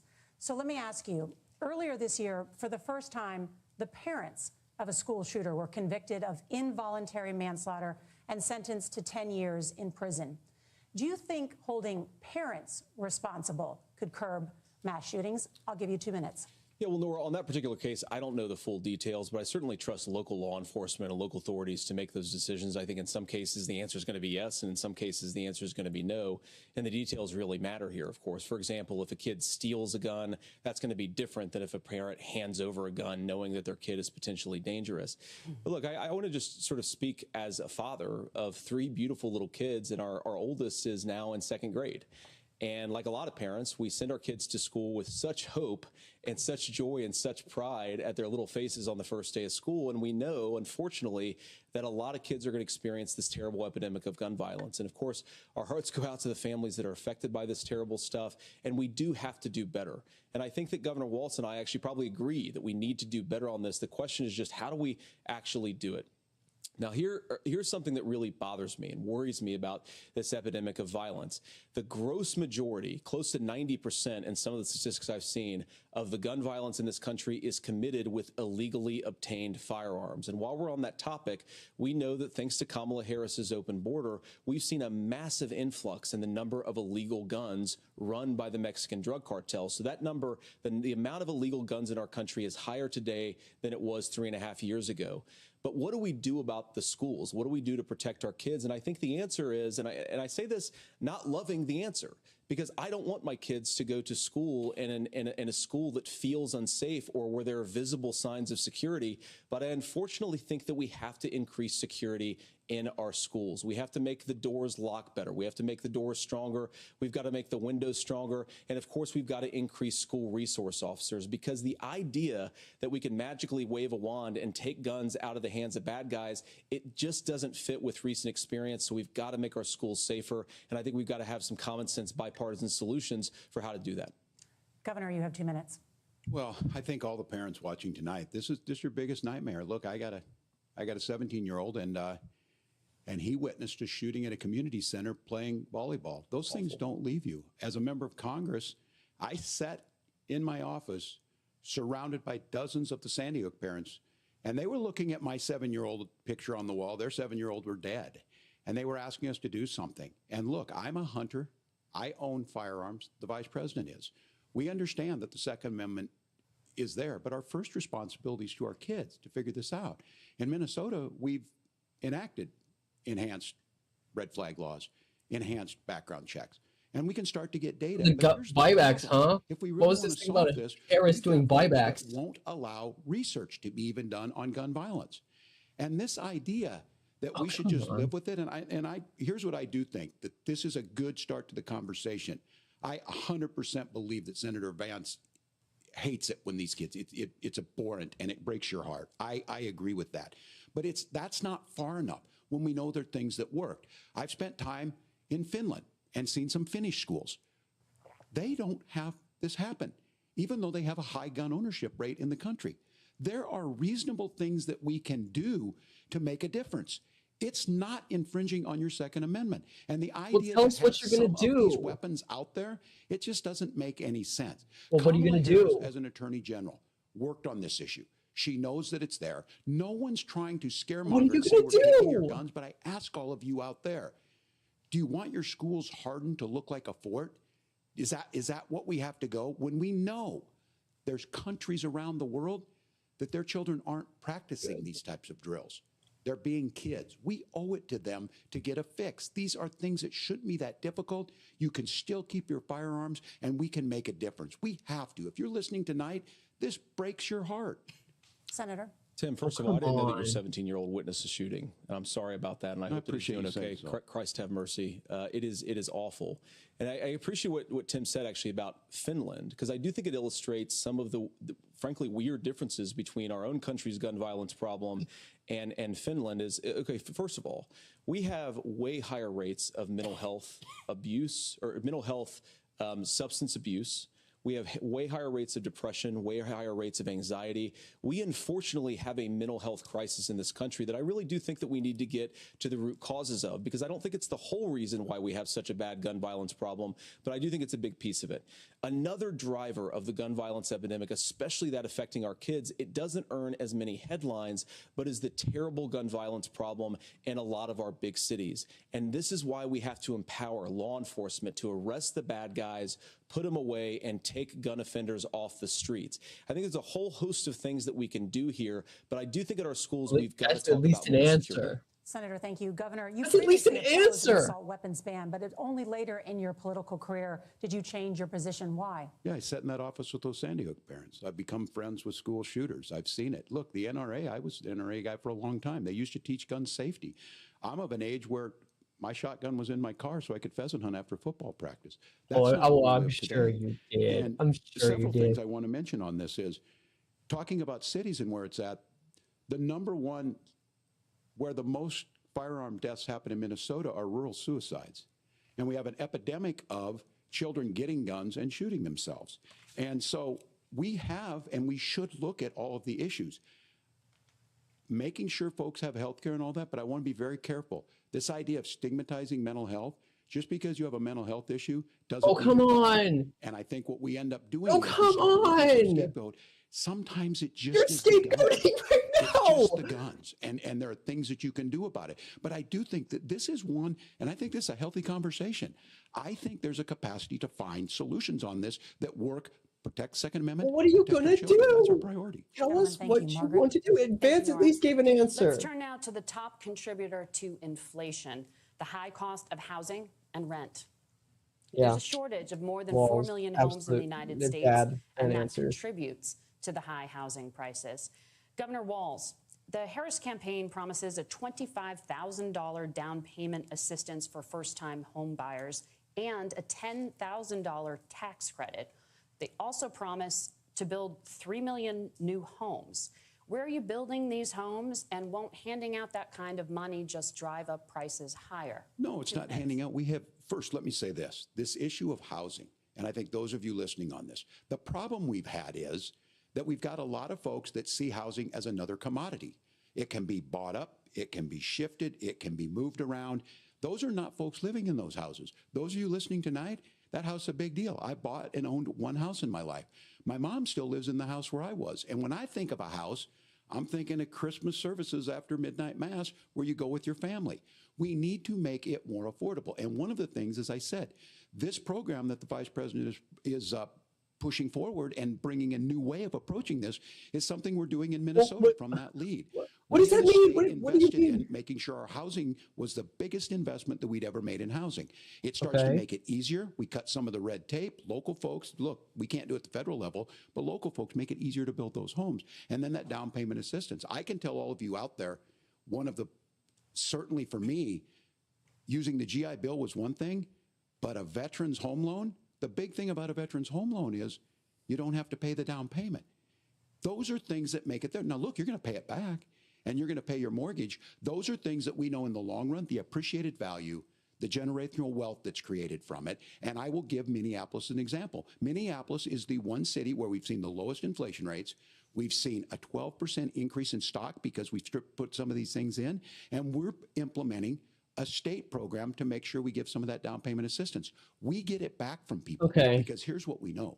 People with stable housing end up with stable jobs. People with stable housing have their kids able to get to school. All of those things in the long run end up saving our money. And that's the thing that I think we should be able to find some common ground in, but we can't blame immigrants for the only reason. That's not the case that's happening in many cities. The fact of the matter is that we don't have enough naturally affordable housing, but we can make sure that the government's there to help kickstart it, create that base. Governor, your time is up. Senator Vance, as far as your campaign's position, the promise is to seize federal lands to build homes, remove regulation, provide tax breaks, and cut back on immigration, which you say pushes up prices. Where are you going to build all the new homes you're promising, and what part of any of this plan will provide immediate relief? You have 2 minutes. Well, first of all, Tim just said something that I agree with. We don't want to blame immigrants for higher housing prices, but we do want to blame Kamala Harris for letting in millions of illegal aliens into this country, which does drive up costs, Tim. 25 million illegal aliens competing with Americans for scarce homes is one of the most significant drivers of home prices in the country. It's why we have massive increases in home prices that have happened right alongside massive increases in illegal alien populations under Kamala Harris's leadership. Now, Tim just mentioned a bunch of ideas. Now, some of those ideas I actually think are halfway decent, and some of them I disagree with. But the most important thing here is Kamala Harris is not running as a newcomer to politics. She is the sitting vice president. If she wants to enact all of these policies to make housing more affordable, I invite her to use the office that the American people already gave her, not sit around and campaign and do nothing while Americans find the American dream of homeownership completely unaffordable. Now, you asked, Margaret, what would immediately change the equation for American citizens? If you lower energy prices, as Donald Trump says, drill, baby, drill, one of the biggest drivers of housing costs aside from illegal immigration is, think about it, if a truck driver is paying 40% more for diesel, then the lumber he's delivering to the job site to build the house is also going to become a lot more expensive. If we open up American energy, you will get immediate pricing relief for American citizens, not, by the way, just in housing, but in a whole host of other economic goods too. Senator Vance, you still have 23 seconds there. Do you want to answer? Can I have it? Where, yeah. Governor, we will get to you in a moment. But Senator, where are you going to seize the federal lands? Can you clarify? Well, what Donald Trump has said is we have a lot of federal lands that aren't being used for anything. They're not being used for national park. They're not being used, and they could be places where we build a lot of housing. And I do think that we should be opening up building in this country. We have a lot of land that could be used. We have a lot of Americans that need homes. We should be kicking out illegal immigrants who are competing for those homes, and we should be building more homes for the American citizens who deserve to be here. Senator, your time is okay. up. It was an Governor, okay I do want to let answer. you respond to the allegation that the vice president is letting in. Well, of course, that's not true. And again, and you have the facts. I guess we agreed not to fact check. I'll check it. That, look, crossings are down compared to when Donald Trump left office. But it's, again, blaming and not trying to find the solution. I was going to ask, though, on this question, are we going to drill and build houses in the same federal land? And I think when people hear federal lands, these are really important pieces of land. Now, Minnesota doesn't have a lot of federal lands. I know in the western part of the countries we do. There's not a lot of federal lands in and around Minneapolis, for example. So the issue is I don't understand the federal lands issue unless we see this, and I worry about this as someone who cares deeply about our national parks and our federal lands. Look, Minnesota, we protect these things. We've got about 20% of the world's fresh water. These lands protect. They're there for a reason. They belong to all of us. But again, this is when you view housing and you view these things as commodities. Like, there's a chance to make money here. Let's take this federal land and let's sell it to people for that. I think there's better ways to do this. We've seen it in Minnesota. We're able to refurbish some of these houses. We're able to make some investments. That gets people in. And I'm still on the fact on this. Economists, Senator Vance, you said you don't like the economists. Which economists are saying that it is immigrants that's adding to the cost? Governor, your time is up. But Senator, on that point, I'd like for you to clarify. There are many contributing factors to high housing costs. What evidence do you have? How is that the audience? Migrants are part of this problem? I'm not sure. We're just watching this. We're happy to share after the debate. We'll put it up on social media, actually, that really drills down on the connection between increased levels of migration, especially illegal immigration, and higher housing prices. Now, of course, Margaret, that's not the entire of higher housing prices. He just gave like his good first answer of Kamala Harris. Look, we are a country of builders. We're a country of doers. We're a country of explorers. But we increasingly have a federal administration that makes it harder to develop our resources, makes it harder to build things, and wants to throw people in jail for not doing everything exactly as Kamala Harris says they have to do. And what that means is that you have a lot of people who would love to build homes who aren't able to build homes. I actually agree with Tim Walz. We should get out of this idea of housing as a commodity. But the thing that has most turned housing into a commodity is giving it away to millions upon millions of people who have no legal right to be here. Yeah, that is true. What are the federal regulations? I deal with this as a governor. You can very quickly reply. I'm sorry. I get this as a governor, and I don't necessarily disagree with that, that in some cases, many of those are local, many of them are state. I don't know which ones are federal, but I think whenever we talk regulations, people think they can get rid of them. I think you want to be able to get out of your house in a fire. I think you want to make sure that it's fireproof and those types of things. So which are the regulations? Because the vice president's not responsible for those. Congress writes those. Governor, thank you. Gentlemen, we have a lot to get to. You're passionate about the housing crisis. I can But don't they sign off on them? Thank you. Yeah, One of the top problems facing Americans is the high cost of health care. Senator Vance. That always hurts Americans, though, I'm not going to lie. Former President Trump was asked about replacing the Affordable Care Act. In response, he said, I have concepts of a plan. Since then, Senator, you've talked about changing how chronically ill Americans get health insurance. Concepts Can you of a plan. how that would work? And can you guarantee that Americans with So he technically doesn't have a plan, but won't pay the balls more? on that man. I'll give you 2 minutes. Well, of course, we're going to cover Americans with pre-existing conditions. In fact, a lot of my family members have gotten health care. I believe, members of my family actually got private health insurance, at least for the first time, switched off of Medicaid onto private insurance for the first time under Donald Trump's leadership. And I think that, a lot of people have criticized this concepts of a plan remark. Look, it's very simple common sense. I think as Tim Walz knows from 12 years in Congress, you're not going to propose a 900-page bill standing on a debate stage. It would bore everybody to tears, and it wouldn't actually mean anything because part of this is the give and take of bipartisan negotiation. Now, when Donald Trump was actually president, and again, he has a record to be proud of, prescription drugs fell in 2018 for the first time in a very long time. Under Kamala Harris's leadership, prescription drugs are up about 7%. Under Donald Trump's entire 4 years, they were up about 1.5%. He introduced pricing transparency. Think about healthcare. You go into a hospital, you try to buy something, and nobody knows what it actually costs. That price transparency will actually give American consumers a little bit more choice and will also drive down costs. And we talked about, the reinsurance regulations is what I was talking about. Look, Donald Trump has said that if we allow states to experiment a little bit on how to cover both the chronically ill but the non-chronically ill, it's not just a plan. He actually implemented some of these regulations when he was president of the United States. And I think you can make a really good argument that it salvaged Obamacare, which was doing disastrously until Donald Trump came along. I think this is an important point about President Trump. Of course, you don't have to agree with everything that President Trump has ever said or ever done.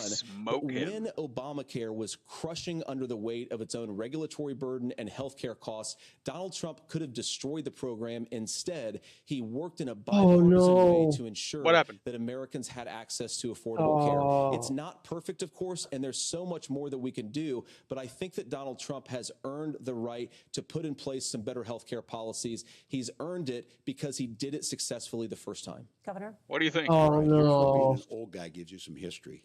I was there at the creation buddy. That wasn't a good answer. And the reason it was so important is I come from a major healthcare state, home of the Mayo Clinic, home to Medical Alley, 3M, Medtronic, all of those. We understand healthcare. It's why we're ranked first on affordability and accessibility and quality of healthcare. And so what I know is under I'm just going to take his word for it. More people are covered than they have before. And those of you listening, this is critical to you. Now, Donald Trump all of a sudden wants to. Go back and remember this. He ran on the first thing he was going to do on day one was to repeal Obamacare. On day one, he tried to sign an executive order to repeal the ACA. He signed on to a lawsuit to repeal the ACA, but lost at the Supreme Court. And he would have repealed the ACA had it not been for the courage of John McCain to save that bill. Now, fast forward, what that means to you is you lose your pre-existing conditions. If you're sitting at home and you got asthma, too bad. If you're a woman, probably not. Broke your foot during football, might kick you out. Your kids get kicked out when they're 26. Kamala Harris negotiated drug prices for the first time with Medicare. We have 10 drugs that will come online, the most common ones that'll be there. But look, this issue, don't think she, when Donald Trump said, I really have never heard about that. It cracked me up as a fourth grade teacher because my kids would have never given me that. But what Senator Vance just explained might be worse than a concept, because what he explained is pre-Obamacare. And I'll make this as simple as possible because I have done this for a long time. What they're saying is, really that good, if you're healthy, why should you be paying more? So what they're going to do is let insurance companies pick who they insure, because guess what happens? You pay your premium, it's not much. They figure they're not going to have to pay out to you. But those of you a little older, gray, got cancer, you're going to get kicked out of it. That's why the system didn't work. Kamala Harris will protect and enhance the ACA.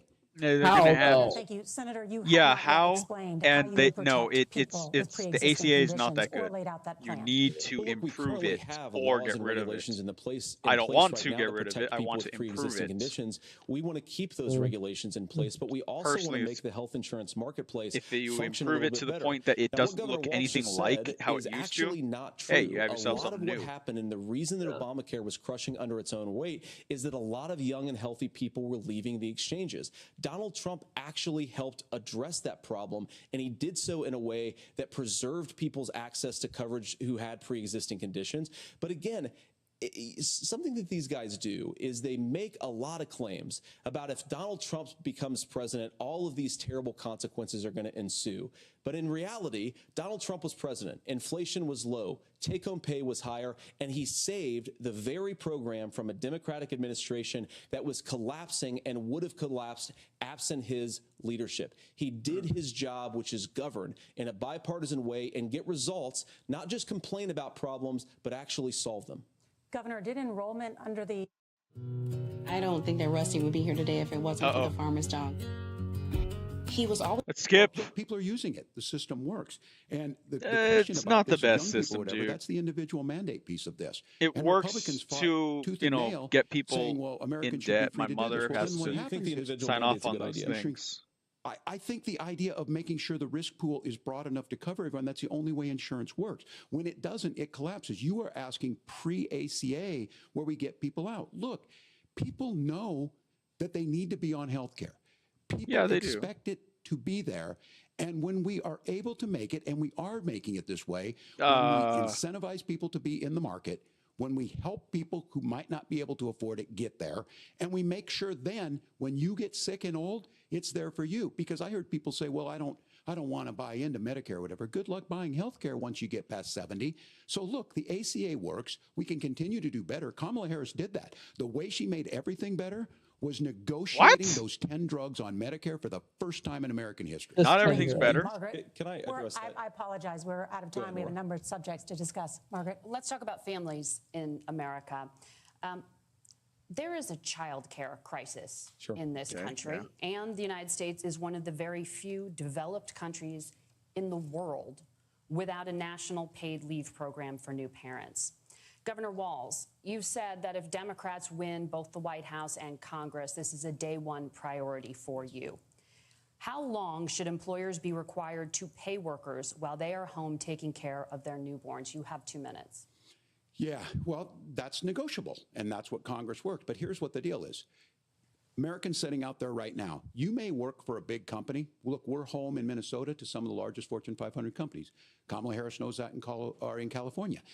Those companies provide paid family and medical leave. One is, I think they're moral and they think it's a good thing, but it also keeps their employees healthy. We in Minnesota passed a paid family and medical leave. You have a child, and I had to go back to work 5 days after my kids were born. This allows you to stay home a certain amount of time. What we know is that gets the child off to a better start, the family works better, we stay in their employers, we get more consistency in that. So Kamala Harris has made it a priority. We implemented it in Minnesota and we see growth. That's how you become a pro-business state. But the negotiations on it, and here's the issue, those big companies are able to offer it. Those of you out there who don't have it, just imagine what happens if you get cancer or your child gets sick. We know what happens. You end up staying home. In some cases, that means no paycheck because you've got no protection on that.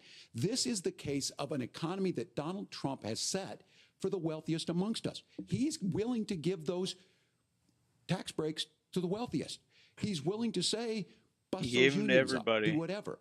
What the we're wealthy saying is did the receive a lot, yes, but that's because they make a lot of money. And so a paid family medical leave program, and I will tell you, go to the families or go to the businesses and ask them. As far as childcare on this, you have to take it at both the supply and the demand side. You can't expect the most important people in our lives to take either our children or our parents to get paid the least amount of money. And we have to make it easier for folks to be able to get into that business and then to make sure that folks are able to pay for that. We were able to do it in Minnesota, and I'm still telling you this. We were listed as the best state. We're still in crisis on this. A federal program of paid family and medical leave and help with this will enhance our workforce, enhance our families, and make it easier to have the children that you want. Governor, your time is up. Senator, do you support a national paid leave program? And if so, for how long should employers be mandated to pay their employees while they are home taking care of their newborn? You have 2 minutes. Yeah, well, first of all, Margaret, a number of my Republican colleagues and some Democrats, too, have worked on this issue. And I think there is a bipartisan solution here because a lot of us care about this issue. I mean, look, I speak from this very personally because I'm married to a beautiful woman who is an incredible mother to our 3 beautiful kids, but is also a very, very brilliant corporate litigator. And I'm so proud of her. But being a working mom, even for somebody with all of the advantages of my wife, is extraordinarily difficult.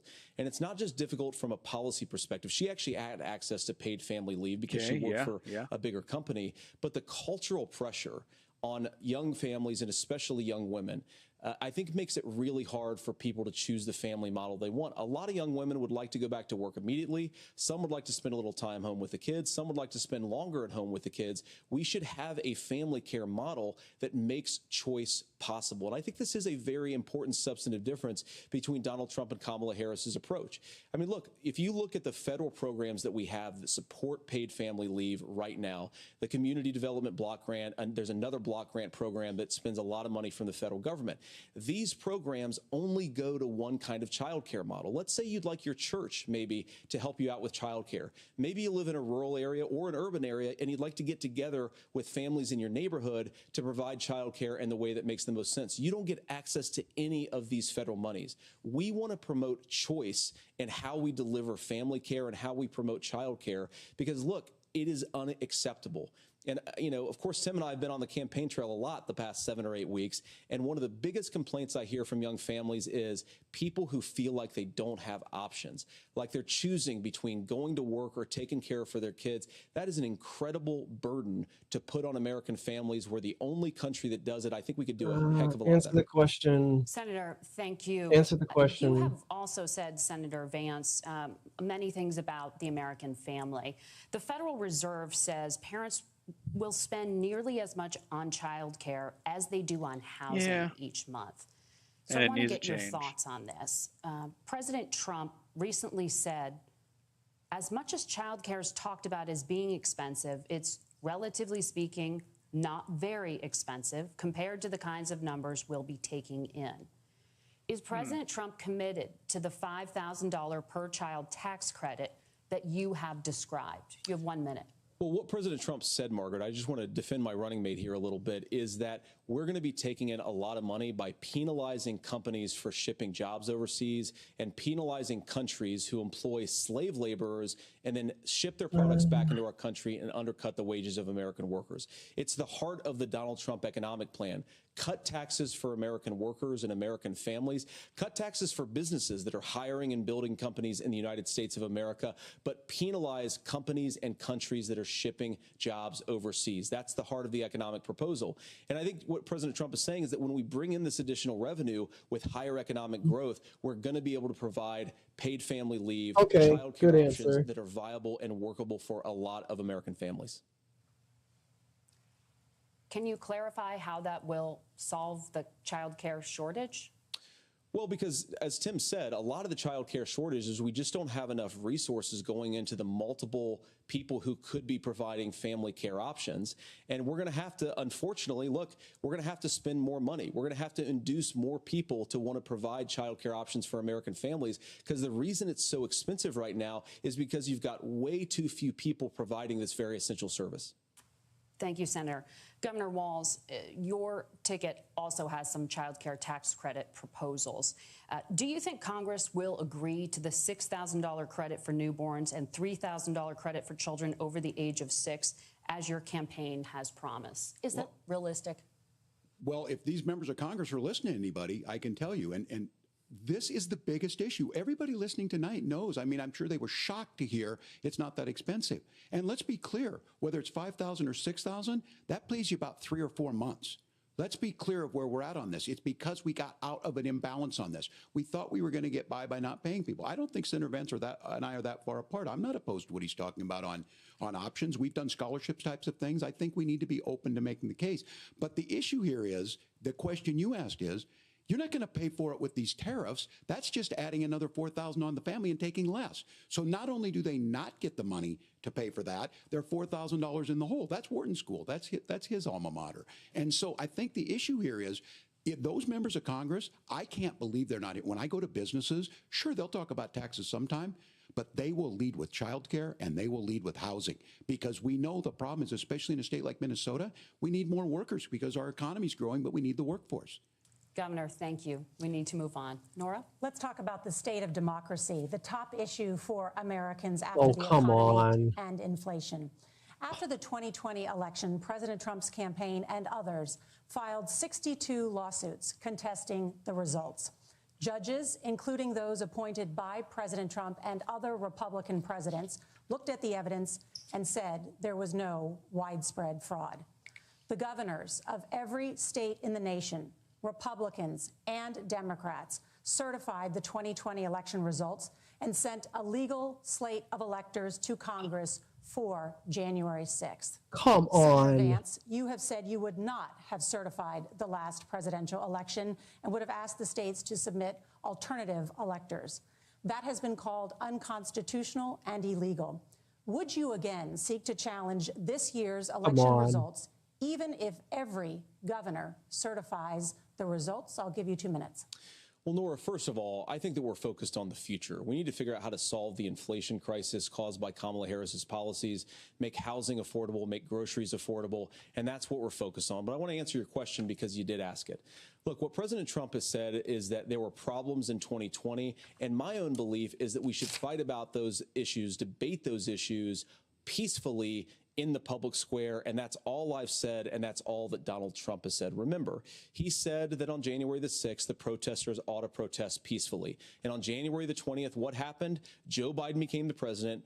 Donald Trump left the White House. And now, of course, unfortunately, we have all of the negative policies that have come from the Harris-Biden administration. I believe that we actually do have a threat to democracy in this country, but unfortunately, it's not the threat to democracy that Kamala Harris and Tim Walz want to talk about. It is the threat of censorship. It's Americans casting aside lifelong friendships because of disagreements over politics. It's big technology companies silencing their fellow citizens. And it's Kamala Harris saying that rather than debate and persuade her fellow Americans, she'd like to censor people who engage in misinformation. I think that is a much bigger threat to democracy than anything that we've seen in this country in the last 4 years, in the last 40 years. Now, I'm really proud, especially given that I was raised by two lifelong blue-collar Democrats, to have the endorsement of Bobby Kennedy Jr. and Tulsi Gabbard, lifelong leaders in the Democratic coalition. And of course, they don't agree with me and Donald Trump on every issue. We don't have to agree on every issue, but we're united behind a basic American First Amendment principle that we ought to debate our differences. We ought to argue about them. We ought to try to persuade our fellow Americans. Kamala Harris is engaged in censorship at an industrial scale. She did it during COVID. She's done it over a number of other issues. And that, to me, is a much bigger threat to democracy than what Donald Trump said when he said that protesters should peacefully protest on January the 6th. Governor? Well, I've enjoyed tonight's debate, and I think there was a lot of commonality here. And I'm sympathetic to misspeaking on things, and I think I might have with the senator. Me too, man. There's one though that this one is troubling to me, and I say that because I think we need to tell the story. Donald Trump refused to acknowledge this, and the fact is that I don't think we can be the frog in the pot and let the boiling water go up. He was very clear. I mean, he lost this election, and he said he didn't. 140 police officers were beaten at the Capitol that day. Some with the American flag, several later died. And it wasn't just in there. In Minnesota, a group gathered on the state capitol grounds in St. Paul and said, we're marching to the governor's residence and there may be casualties. The only person there was my son and his dog, who was rushed out crying by state police. That issue, and Mike Pence standing there as they were chanting, hang Mike Pence. Mike Pence made the right decision. So, Senator, it was adjudicated over and over and over. I worked with kids long enough to know, and I said as a football coach, sometimes you really want to win, but the democracy is bigger than winning an election. You shake hands, and then you try and do everything you can to help the other side win. That's what was at stake here. Now, the thing I'm most concerned about is the idea that imprisoning your political opponents, already laying the groundwork for people not accepting this. What do you mean? President's words matter. A president's words matter. Oh, you're one to talk. So yeah, I think this issue of settling our differences at the ballot box, shaking hands when we lose, being honest about it, but to deny what happened on January 6th, the first time in American history that a president or anyone tried to overturn a fair election and the peaceful transfer of power. And here we are 4 years later in the same boat. I will tell you this, that when this is over, We need to shake hands this election, and the winner needs to be the winner. This has got to stop. It's tearing our country apart. Margaret?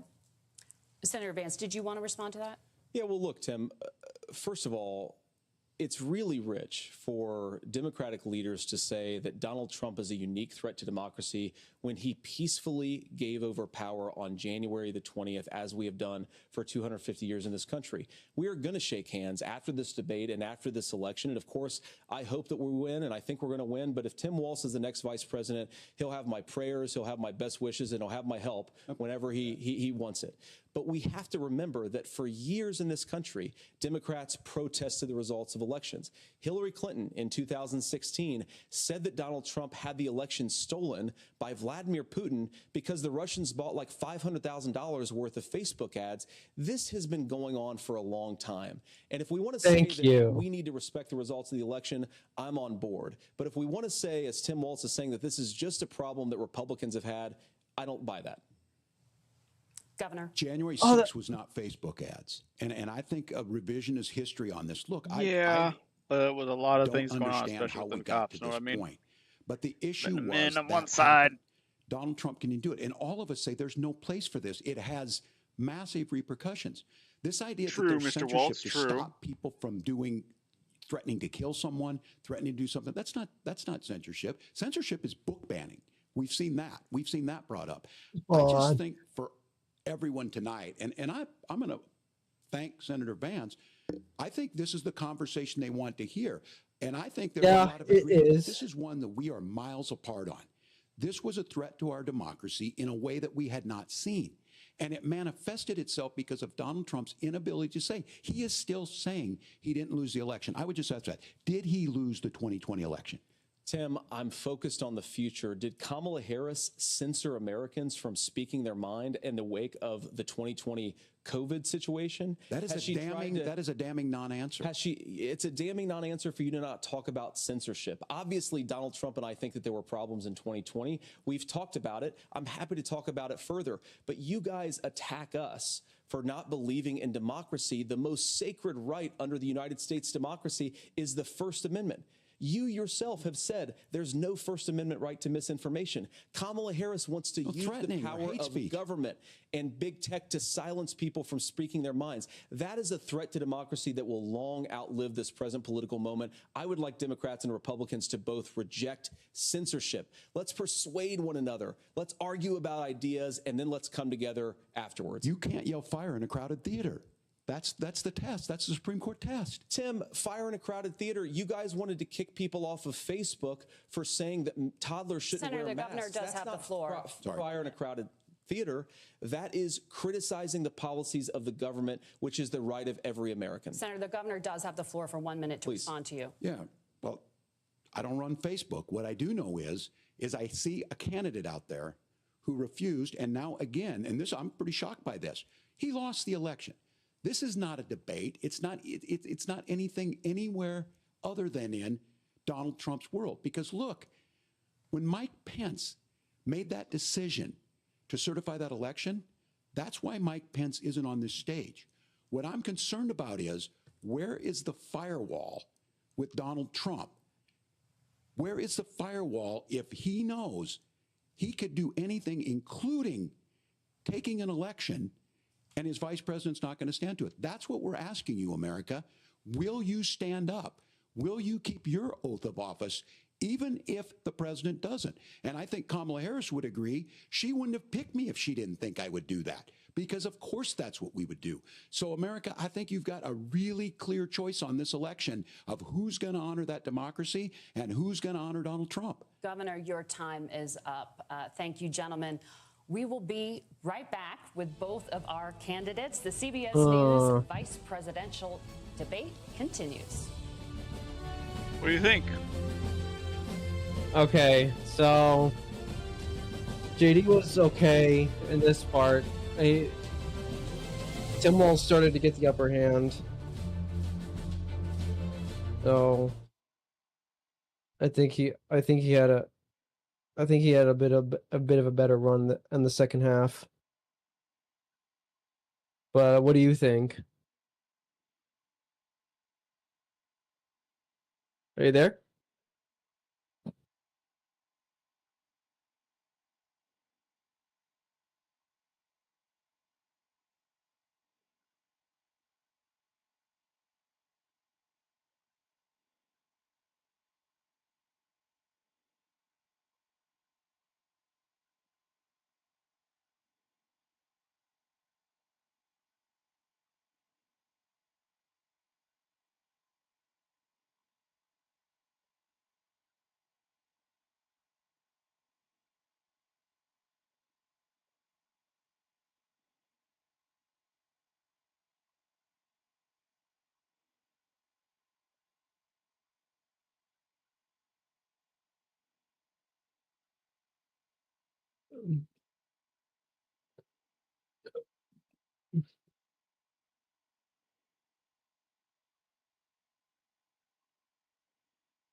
Are you there?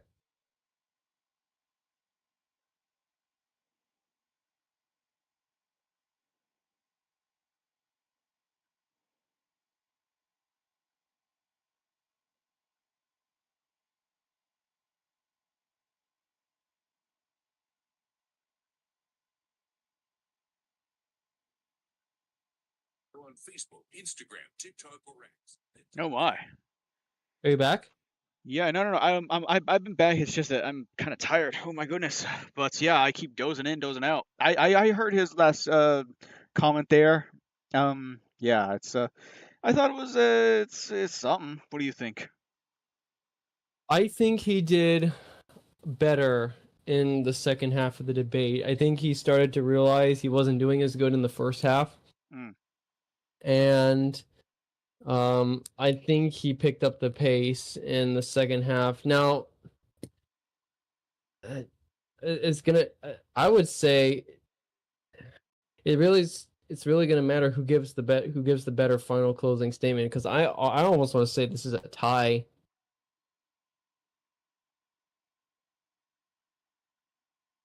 What do you think? From what I heard, that last statement. Sorry if I was kind of a little unresponsive, a little tired, but off of that, I thought it's fine. It's not like the greatest statement ever. Timmy did all right, but I'm not looking at the screen. I can just imagine he's like, wanting to like go to the bathroom. And that's the type of face I think he was giving. I didn't watch him. And my eyes closed when I heard his speech, and I'm like, it's something. Yeah. The one thing. Okay, now this is. Oh, we're back. Oh, sweet. Okay, closing statements. Closing statements. Sweet. Welcome back to the CBS News there she is. presidential debate. It is now time for the closing statements. Senator Vance won the virtual coin toss and elected to go last. Oh, good. So Governor Walz, you are first. You have 2 minutes. Oh, no. Thank you, Senator Vance. Thank you to CBS News. And most importantly, thank you to all of you. If you're still up and the folks who miss Dancing with Our Stars, I appreciate it. But look, the support of the democracy matters. It matters that you're here. And I'm as surprised as anybody of this coalition that Kamala Harris has built, from Bernie Sanders to Dick Cheney to Taylor Swift, and a whole bunch of folks in between there. Warmonger. And they don't all agree on everything, Warmonger. but they are truly optimistic people. They believe in a positive future in this country, and one where our politics can be better than it is. And I have to tell you, that do it now. That better than it is the sense of optimism that there can be an opportunity economy that works for everyone, not just to get by, but to get ahead. And the idea that freedom really means something. Not the freedom of government he needs to be go in into your bedroom or specifics a exam bit, room, but the it is freedom for closing you. statement. What happened? Thicker, fuller hair starts with Hims. Discover sprays, chews, and serum. About American carnage. And then he spent 4 years trying to maybe do that. Senator Vance tonight made it clear he will stand with Donald Trump's agenda. He will continue to push down that road. Excuse me. All right. Kamala Harris gives us a different option. No, she now, doesn't. I have to tell you, I'm going to be careful about the quotes. There's one that Senator It's the Vance same said thing that as does now. resonate with me. He said Donald Trump makes the people I care about afraid. A lot of America feels that way. Probably because they're crooks. We don't need to be afraid. Franklin Roosevelt was right. All we have to fear is fear itself. Kamala Harris is bringing us a new way forward. She's bringing us a politics of joy. She's bringing real solutions for the middle class, and she's centering you at the heart of that. all the while asking everyone, join this movement, make your voices heard. Let's look for a new day where everybody gets that opportunity and everybody gets a chance to thrive. I humbly ask for your vote on November 5th for Kamala Harris. Governor Walz, thank you. Yeah, which Senator is a big Vance, your closing statement. Well, I want to thank Governor Walz, you folks at CBS, and of course the American people for tuning in this evening. And one of the issues we didn't talk about was energy. And I remember when I was being raised by my grandmother, when she didn't have enough money to turn on the heat some nights because Ohio gets pretty cold at night and because money was often very tight. And I believe, as a person who wants to be your next vice president, that we are a rich and prosperous enough country where every American, whether they're rich or poor, ought to be able to turn on their heat in the middle of a cold winter night. That's gotten more difficult thanks to Kamala Harris's energy policies. Yes. I believe that whether you're rich or poor, you ought to be able to afford a nice meal for your family. That's gotten harder because of Kamala Harris's policies. I believe that whether you're rich or poor, you ought to be able to afford to buy a house. You ought to be able to live in safe neighborhoods. You ought to not have your communities flooded with fentanyl. And that, too, has gotten harder with because of Kamala Harris's policies. Now, I've been in politics long enough to do what Kamala Harris does when she stands before the American people and says that on day one, she's going to work on all these challenges I just listed. She's been the vice president for 3.5 years. Day one was 1,400 days ago, and her policies have made these problems worse. Now, I believe that we have the most beautiful country in the world. I meet people on the campaign trail who can't afford food, but have the grace and generosity to ask me how I'm doing and to tell me they're praying for my family. What that has taught me is that we have the greatest country, the most beautiful country, going to be able to achieve their full dreams with the broken leadership that we have in Washington. They're not going to be able to live their American dream if we do the same thing that we've been doing for the last 3.5 years. Yeah. We need change. We need a new direction. We need a president who has already done this once before and did it well. Please vote for Donald Trump. And whether you vote for me or vote for Tim Walz, I just want to say I'm so proud to be doing this, and I'm rooting for you. God bless you, and good night. Senator Vance, thank you. No, that's a pretty good statement. Thank you both for participating in the JD Vance won the closing statement. Yeah. Yeah, JD Vance had the better statement. And a reminder, there are just 35 days until Election Day. Please jump through mental gymnastics to say, no, it was Tim who did good. Thank What? You, and good night.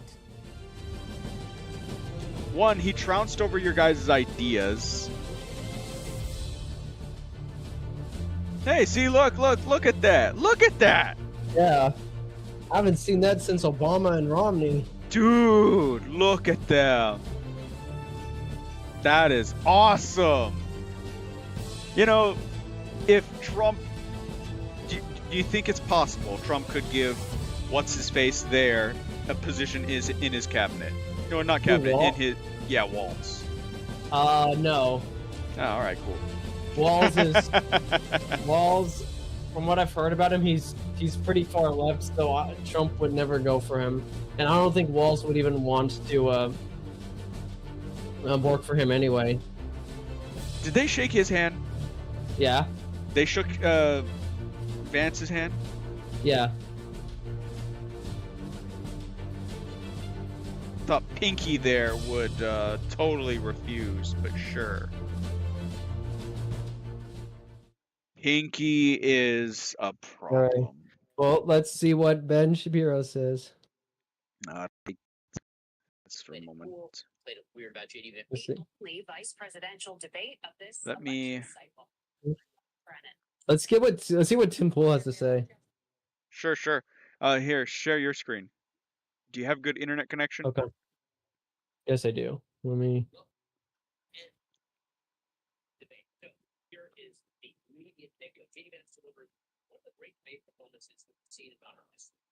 I can't see it.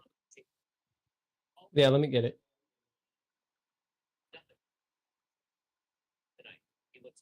Let's see. Hold on. Oh boy, pretty tired. A very articulate defense also presents an incredibly non-threatening face to the sort of Trump. You see it? No. You can't see it? No. Can you hear it? No. Can you share your screen? Let me see. you see it? No.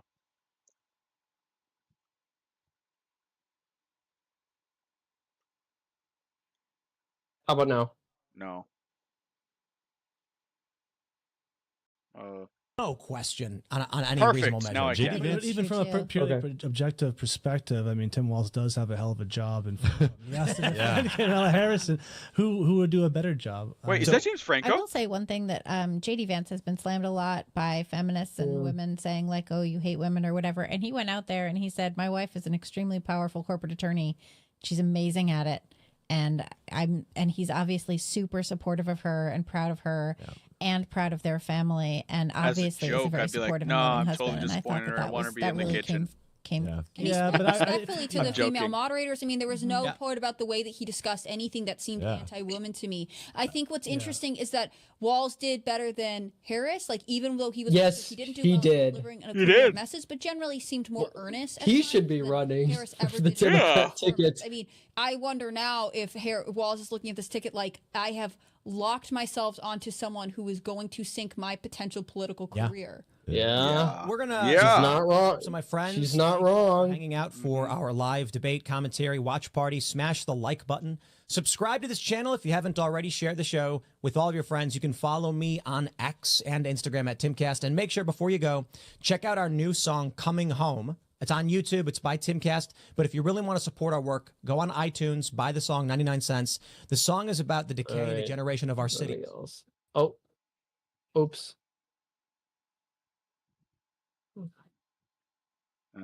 Well, all right. I'll stop watching, I guess. Hold on. There we go. Crime, the homelessness. I always just wonder what it was like when that was new. When I see that building that's crumbled and collapsing, I try to imagine when Wait. that Can we ribbon actually cutting stream ceremony is was, part of the and what happened stream? that led our great cities to fall to where they are. So Be like his whole response. Coming home. Yeah, can we do that? Getcomminghome.com. You can. Just like this aggressive, Hey, there you go. whatever. Just they're all shaking hands.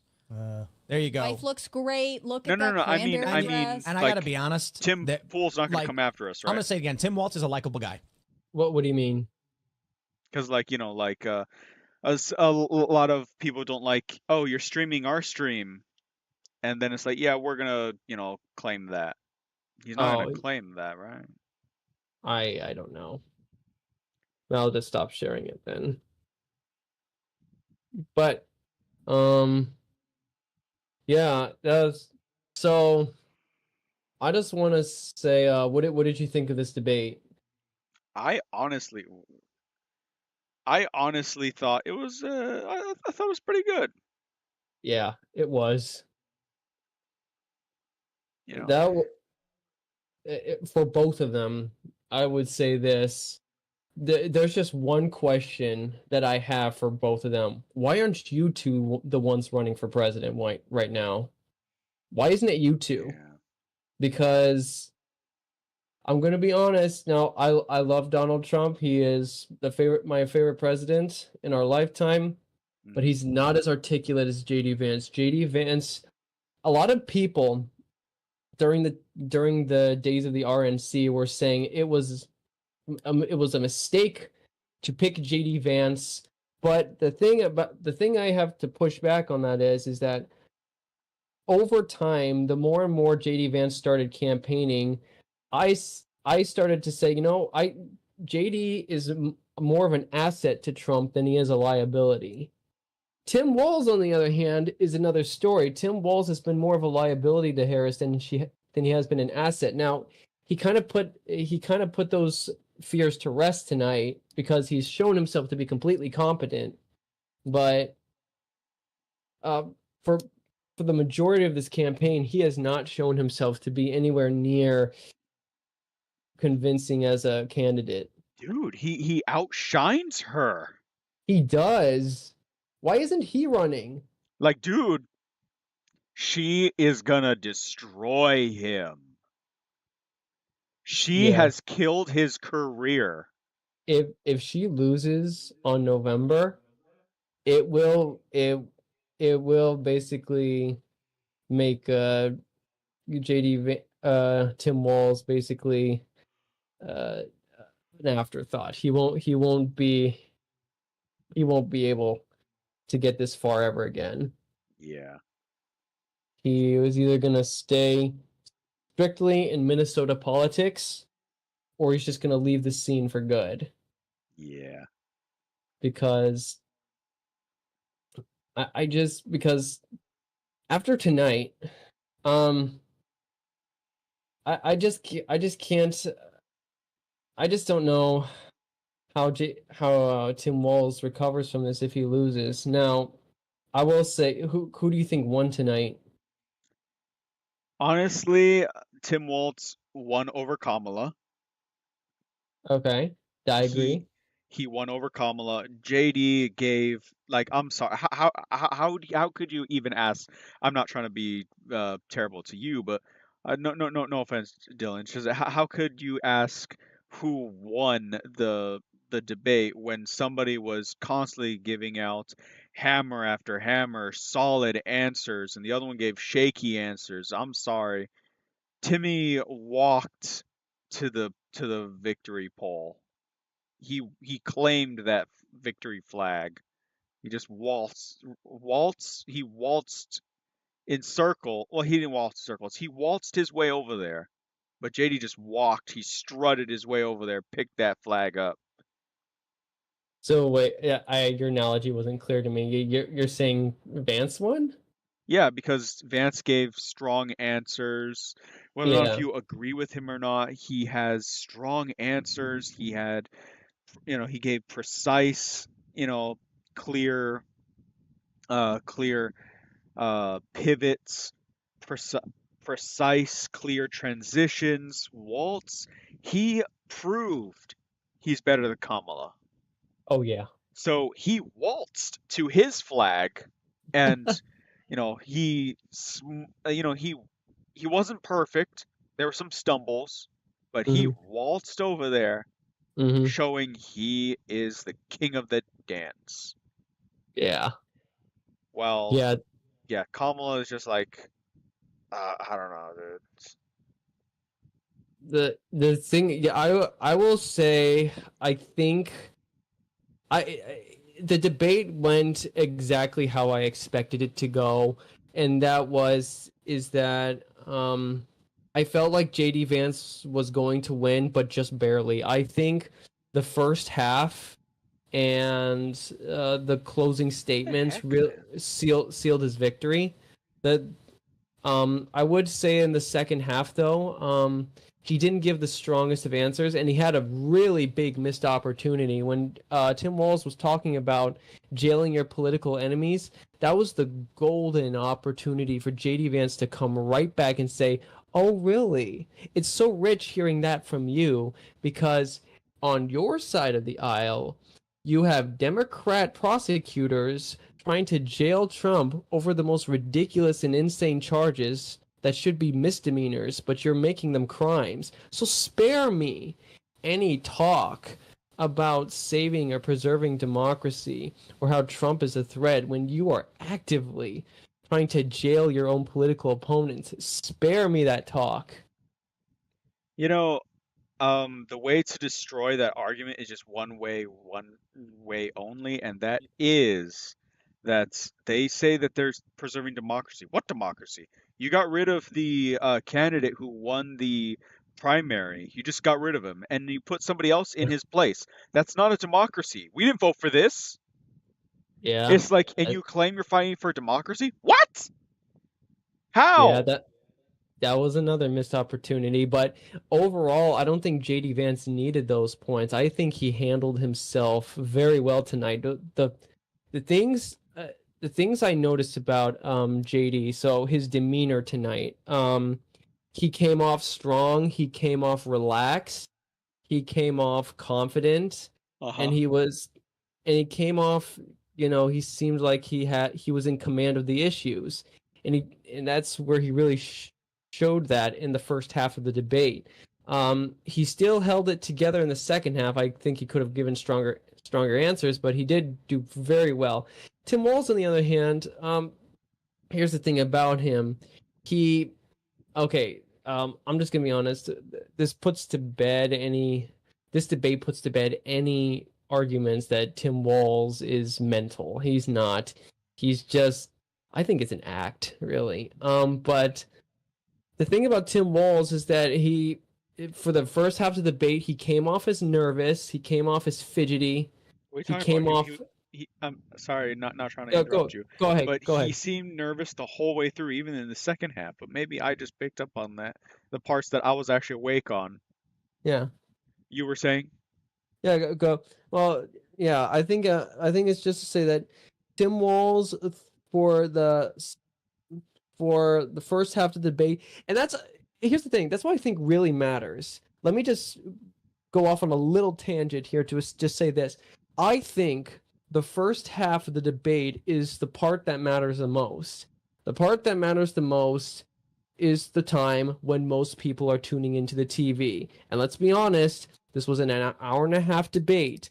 Not everyone is going to stay awake for this. So, yeah, like me. Well, you worked all day, right? So it's Yeah. different. So, but in terms of catching people's interest, that's what I'm talking about. But a lot of people are not as into politics as we may be. So their attention span is not going to be as big. This is why it was very important that JD Vance wins the first half of the debate, or that he did better in the first half, because he came off a lot stronger and he came off a lot more relaxed. He just had very good answers. He was smooth. That was another thing I loved about this. He was smooth. He was slick. Tim Walz would fire something at him, and he just be like, all right, I'll give that back to you. Give you a taste of your own medicine. I just loved it.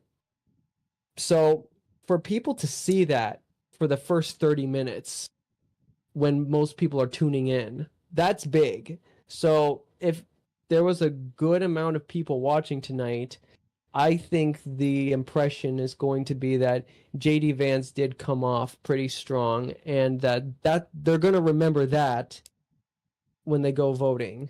They'll remember that. So what did you think about the two candidates? I very much believe that the progressives are going to they're going to drool all over Tim Walz. Yeah, that's gonna be true. They're just gonna say JD is a liar. It's like, what? Like, he didn't lie a whole lot. I don't think he lied at all, really. But if people, like there was one thing where he was talking about, oh, I never said that. It's like, okay, I think that's a lie. I think he may have said that. Like he said that he did support a national abortion ban. I think he did, and he's like trying to pivot away from it. He's like, I never said that. I'm not too sure, dude. I think he may have. But other than that, I don't think. Again, what's his face? Tim Walz was saying, no. That's not what the bill says. That actually kind of is what the bill says, dude. Yeah. Yeah. No. Okay. No. I think JD's best moment tonight. There was that one moment where he was like, "Oh, you're gonna try to fact check me? All right, you're gonna try to fact check me. I might as well clear the record here." So, that part. Okay, so let me give my thoughts about that part in particular, because I think that really changed the whole night. Because you could tell in the first half of the debate, the moderators were just itching to be biased. They were itching to do it, and they knew they couldn't do it because there was no poll boost for Harris after the debate with Trump, because the moderators were biased. So the moderators were trying to hold it back, but they couldn't help themselves. They were trying to fact check JD Vance, and he pushed back. And I think that put them in a corner. I think they said, "Oh shoot, he's gonna deflect us if we try to fact check him. Better not do that." That right there, I think, sealed the deal for JD Vance in the first half. That sealed the deal right there. Oh yeah. So, anything else you have to add? No, I was completely incorrect on my predictions that we spoke offline about. Yeah. I was saying Tim Walz is going to be vague, non-specific, and he's going to do character assassination. He didn't. Not a whole lot, actually. He did do a lot of character assassination by saying he's going to go, like saying that's he's not with the facts when it comes to the science and things like okay, but he deflected right. He didn't deflect. He shot right back. Those guys were wrong about what was it again? About sending our jobs overseas. Oh, smacked him right down. It's like, yeah, JD. Yeah. And then if you like Waltz, when he spoke. Mhm. Oh wow, that's incredibly that is highly surprising. Yeah, If you was. like Tim, if you like Mr. Waltz, he outshined Kamala Harris. It's like yeah. it's like if you were gonna edit that, you're just gonna edit that one from that one cantata I think you showed me, or like that one song where it's like those singers. Yeah. Like it's not hallelujah, but it's just it's like It's a yeah, I will say I am impressed with Tim Walz. He's very articulate. He's very good at this. He's very good at debating, and I think if Harris loses, that's probably going to be the only thing that keeps his career is his good debating skills. Because he was go ahead. No, go on. Oh, I think he was being very convincing. He was being persuasive. Now, I wasn't convinced by what he was saying, but I definitely see I would very much think a lot of people tonight are going to be asking, like, why isn't he running? Why didn't we pick this guy? Yeah. I think it's because they want because again, they love using the colored people phrase backwards. People of color. It's just racism. The person of color, you mean colored person? Mm-hmm. It's just racist. Just say it either way. But because progressives say it's a good thing, that's no, it's not racist. It's just accurate. No, it's not. They're just non-white. They're just people. And they're just people. They're just ethnic minorities in Western nations. So just say an ethnic minority. But Latinos are like 40% of the country now, so they're not necessarily an ethnic minority. But anyways, I'm technically Chicano myself. But anyways, all I'm saying is that what I think about the candidates, Tim Walz he can bounce back. Yeah. Harris is an anchor weighing him down, but he can bounce back. Yeah. And who knows? If I'm thinking, because how cordial they were with one another, I don't think I think you are correct that I don't think he will choose to be a part of Trump's thing. But if Trump could speak with him, Trump could probably have him be like, look, I don't agree with him, things like that. He's not going to have any political position, but he's going to have maybe like a debating position for me. Yeah. I think that'd be fine. Yeah, definitely. I think Tim Walz's best moment tonight was housing. I think JD Vance did not give the strongest answer there. I think the moment where Tim Walz shined tonight was housing. That was definitely definitely the point he won on. But throughout the whole debate, I would say his limit or his range was either bad or terrible to good. JD Vance was okay to great. I would say. Yeah, go on. What was that? No, go on. Yeah, that's what I think. That's what I think when I watched their performance tonight. Because Tim Walz, he gave some pretty some of the things that he did not do tonight, which is going to harm the Harris campaign, in my opinion, is that he did not get specific on certain things. Now, JD Vance was not as specific as I would have liked him to be, but he did give actual answers. And Tim Walz, for the second half of the debate, he decided to just not even answer, not even give solutions. Was he vague and non-specific? Vague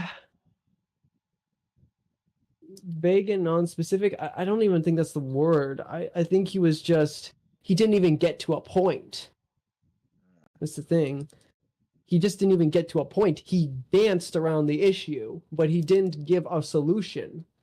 That's the problem, is that he tried to create an emotional appeal tonight by dancing around this issue, around issues the moderators would give him. But he would never give a real solution because Kamala Harris doesn't have a solution.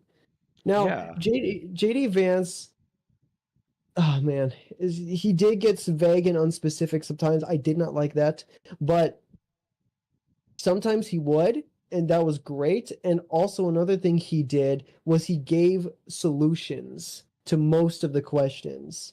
That right there, I think, will make the difference. Like that. So you thought Vance got vague and non-specific, right? For some of the points, yeah, I think his the one thing that I guess this was politically smart for him to do, so I see why he did it, is that they were asking him, are you going to deport families that are here illegally? He did not directly answer that question, but he did say he was going to deport immigrants, but he didn't specifically say that. Well, they're not immigrants, they're migrants. Yeah. I hated how the fact checkers are like that is legal way. That's not the legal way. These people didn't go through the processing channel. These people just got they got a fast pass, which no, they need to go through a processing. Why is it somebody from India has to pay more money than these people did? Why is it that somebody from India has to go through a longer process than these people did? He's coming off of a plane and coming here. Why is it he has to? But then yet, these other people, they don't? That is unfair to him. Yeah. And yet you're saying, no, is the legal process. That is not the legal process. Pinky. Yeah. Now, it's okay. I have to say this because this surprised me. I was reading some comments mid-debate about what people were saying about this. And some people were like, "Oh, JD is having so many missed opportunities." I was like, "Are you serious?" It's like you people are not satisfied. He's doing literally what we've been wanting Trump to do for years at this point. JD Vance calmly, logically kept attacking Kamala Harris. That was so good. It's like, what do you want from him? Do you want him to get more aggressive and crazy and unhinged? People don't like that when Trump gets like that. JD Vance gave exactly what was needed tonight. He gave exactly what swing voters wanted to see. So, missed opportunities, yes, there were some. But overall, it's like, take the win, guys. Take the win. This was a stellar performance. I have not seen a what was that? Go on. Oh, I was just gonna say this was a stellar performance. I have not seen a debate performance this good since. Let's see. What was the earliest presidential debate I've watched? The first presidential debate in which one? I said George Washington. Oh, that would have been cool to watch it. He did debate. I haven't seen a debate this good since 1980 when in the first debate with Jimmy Carter and Ronald Reagan. That was a good debate. And the thing about that debate is that both were calm, cordial. They had actual solutions to their policies. It was very good. JD Vance and Tim Walz, to his credit, gave that tonight. Yeah. More of this, please, because I find it so interesting that the two presidential candidates are not very articulate, but the two vice presidential candidates are the most articulate of the bunch. Yeah, Tim Walz he outshines Kamala Harris. He outshines Trump. Yeah. Huh? Yeah. And Vance outshines Trump? Oh yeah, Vance outshines Trump. I'm not too sure because people aren't talking about Vance like they do about Trump. However, I think Vance after this, I think he goes up very high. He goes up pretty high. Yeah, I'm just. I think he's. Sorry, go on. Oh, go ahead. Go ahead. I keep interrupting. Go ahead. No, I interrupt you, dude. Oh, I just say I think I see him running for president in the next 4 years. I see him being the 2028 candidate.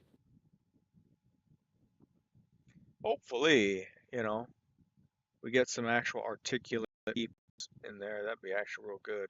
Because these peeps, one's bombastic and all this stuff, you fired. Never actually fired anybody, really. Should have fired more. Yeah. Well, he did fire people. What am I talking about? James Comey, right? Yep, James Comey. Yep, I remember that. Yeah. That was a good decision, too. Sure was. So now the one thing I've heard about is what the initial emotional high tonight is really not going to be the thing that matters. It's going to be the fallout what matters. What's going to be the effect of this over the next couple weeks? Well, how do you think? Oh, go ahead. Well, okay, finish your question. Oh, it's like, how do you see this debate affecting the race in the next 2 or 3 weeks?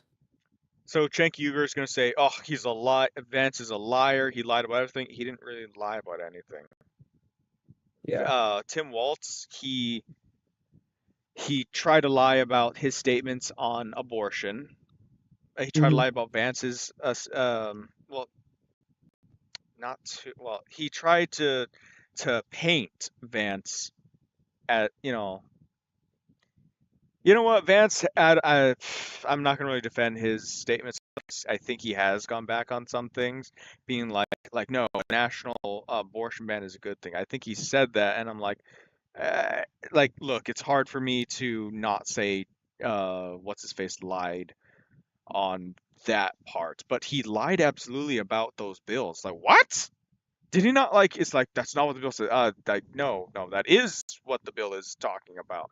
That they would allow abortions even to the 9th month. So that way that but it's talking about that up to no point should the government intervene in a woman's decision to have her bodily autonomy. Yeah. Even until the final trimester. It's like, what? Mm-hmm. That even to the final trimester and beyond. Yeah. It's like that is exactly what he's talking about. And Waltz is like, nuh-uh. It's like, listen, Porky the Pig, I understand that your brain is going over it being like, what?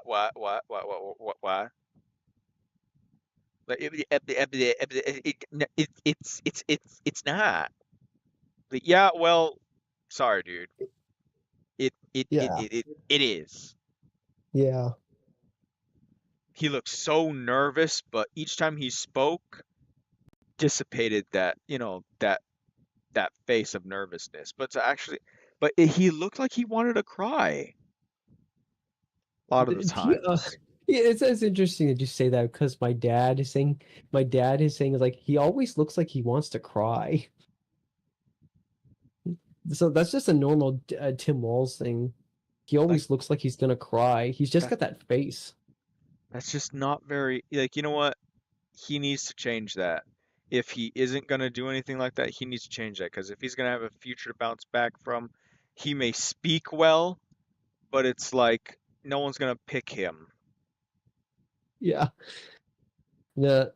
Now I will say this though one of the things I was watching before the debate tonight on Fox News, they were saying the big challenge tonight is to win over the male vote because a lot of women support Kamala Harris, but a good number of men don't support Kamala Harris. And tonight was basically trying to win the male vote. And I think JD Vance wins the male vote tonight because the reason why I say that is that during the first half of the debate, Tim Walz has shot himself in the foot by saying like he's a knucklehead or something like that, or he's an idiot, and in the most demeaning way possible. Like, it's okay to admit you're wrong, and JD Vance did that tonight, but he did it very confidently. He did it very gracefully. Tim Walz did it in a very pathetic way. That doesn't show any confidence, because it's like, okay, if Kamala Harris dies, I'm gonna get you. I'm gonna get you, who's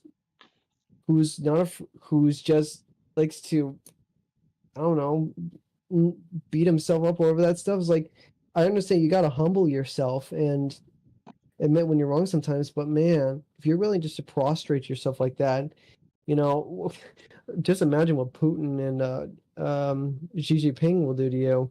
So that right there, that was the moment I think the male vote was lost. You couldn't win the male vote. I'm too sure. Well, the reason being is because I think left-wing men are gonna look at that and be like, well, he's honest. It's more endearing to be like, hey, this guy can admit he has some faults, and then he tried to be like, yeah, sure, I do this, and yeah, like, sure, I'm kind of a knucklehead and kind of like, this and that, demeaning himself, but he tries to bounce back being like, look, I could agree with him on these things, but I just this, it's like he could have came off more confidently. Yeah. More nonchalant, like, yeah, I'm this and that. It's like, I do agree that he kind of did shoot himself. A guy's not going to really want to vote for that. Women, however, are going to be so endeared to that. But again, you're locking down the people that are already going to vote for you. He did not lock down. You're right. Yeah, it's yeah. Yeah, I think the male vote was lost tonight for the Harris campaign. I think the male vote's going to go to Trump for sure, because JD Vance came off very tough, but he did not come off stuck up. JD Vance came off humble. He came off confident.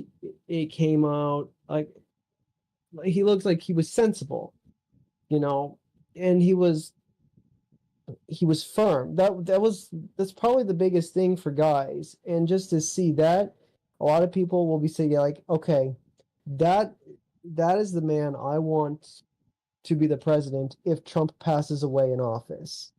That's what I would like to see. Yeah, if Trump were to, have the assassin's bullet actually, strike him now, it's like, yeah, I don't disagree that this guy would, that he would,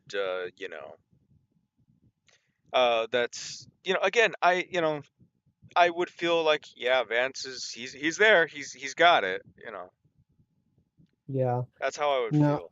The thing that's, when he's running away from his old positions as opposed to admitting them, I'm like, I don't know, dude. Yeah.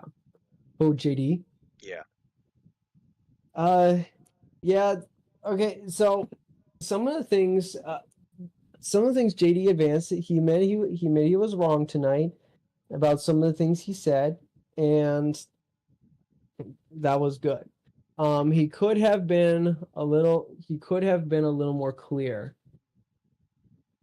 I think that could have been something. He could have been more clear. But overall, I think JD Vance was good.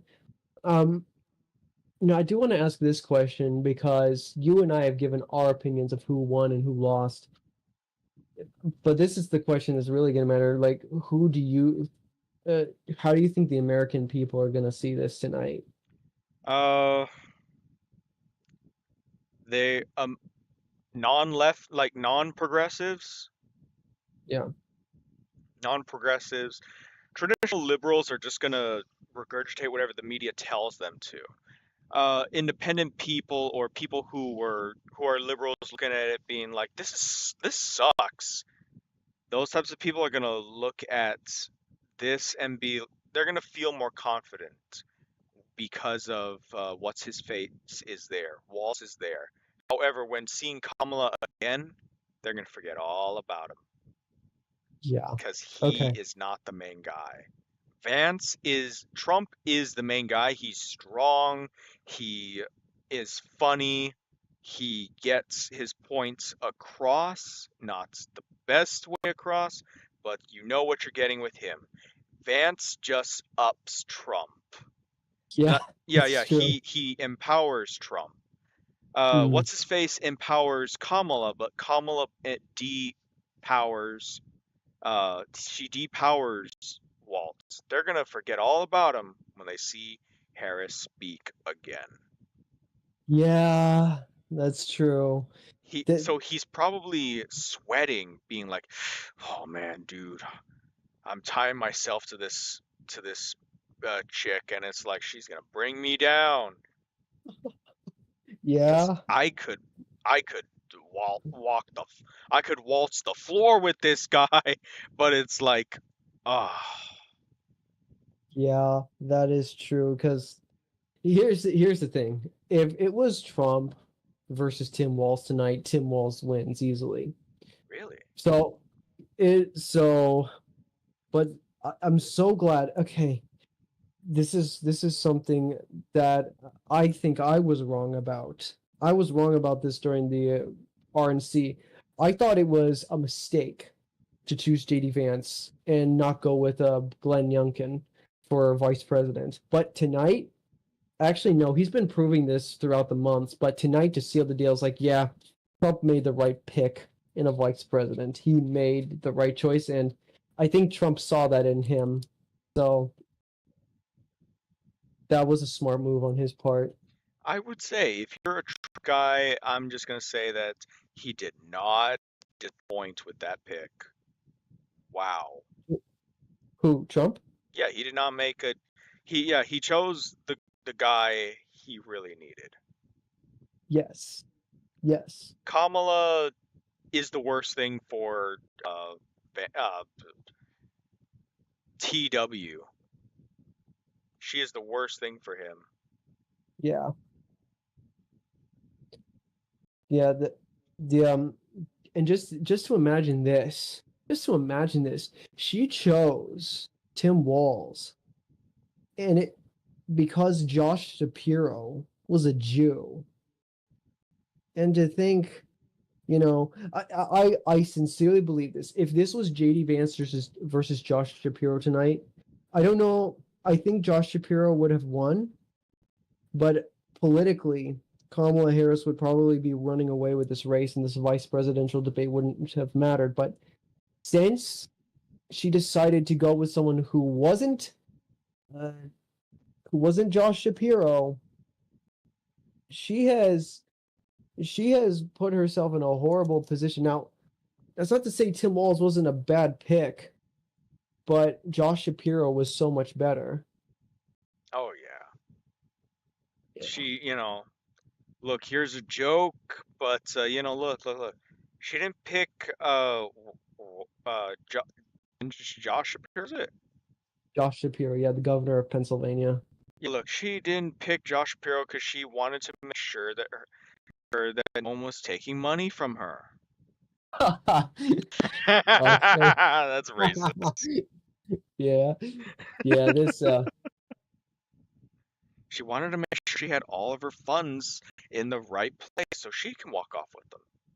Yeah, now there was talk, there was another reason why Kamala Harris picked Tim Walz, which I think this was a bad judgment call just on her part, is that because she was aware that she was basically going to backstab Joe Biden, she didn't want that in a vice presidential candidate. She didn't want someone who was overly ambitious like she was.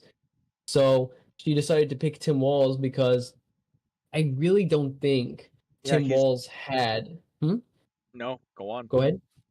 Oh, I'm just going to say, I don't think Tim Walz had any presidential aspirations like Gavin Newsom or Josh Shapiro. Yeah, she destroyed Josh Shapiro's, candidacy in the future. Maybe. He could bounce back, but I think she destroyed him. This whole Palestine thing, because the progressives destroyed him, because the older generation are gonna forget about him because he's not up on the stage. He's not doing this. He's not doing that. He doesn't have a platform. Therefore, when he comes around, who's this guy? Eh. Yeah. And then Yeah. because they don't know who he is, the older generation don't, the younger generation will. The media is against him. They're gonna just destroy him, and he's gonna be swept under the rug. Yeah. Kamala Harris destroyed Josh Shapiro's career. I don't know about that. I think he still has a place in Pennsylvania politics. Maybe Does he have? Pennsylvania, but I don't think he moves up because this was his shot to have a platform. She didn't give him that platform. The media will be against him because the media needs the Palestine voters. They need the Muslims to be, the Muslim vote to be comfortable. They don't need the Jew to be up on stage saying he's pro-Israel. They can't have that, but they do need somebody to be pro-Israel enough and critical enough and praising Hamas enough.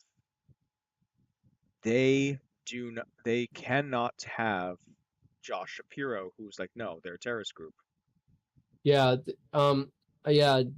I do. When you put it this way, yes, I think you're right. I think Josh Shapiro, from this point forward, doesn't have a chance at federal politics. I think he's only going to be relegated to the state of Pennsylvania because the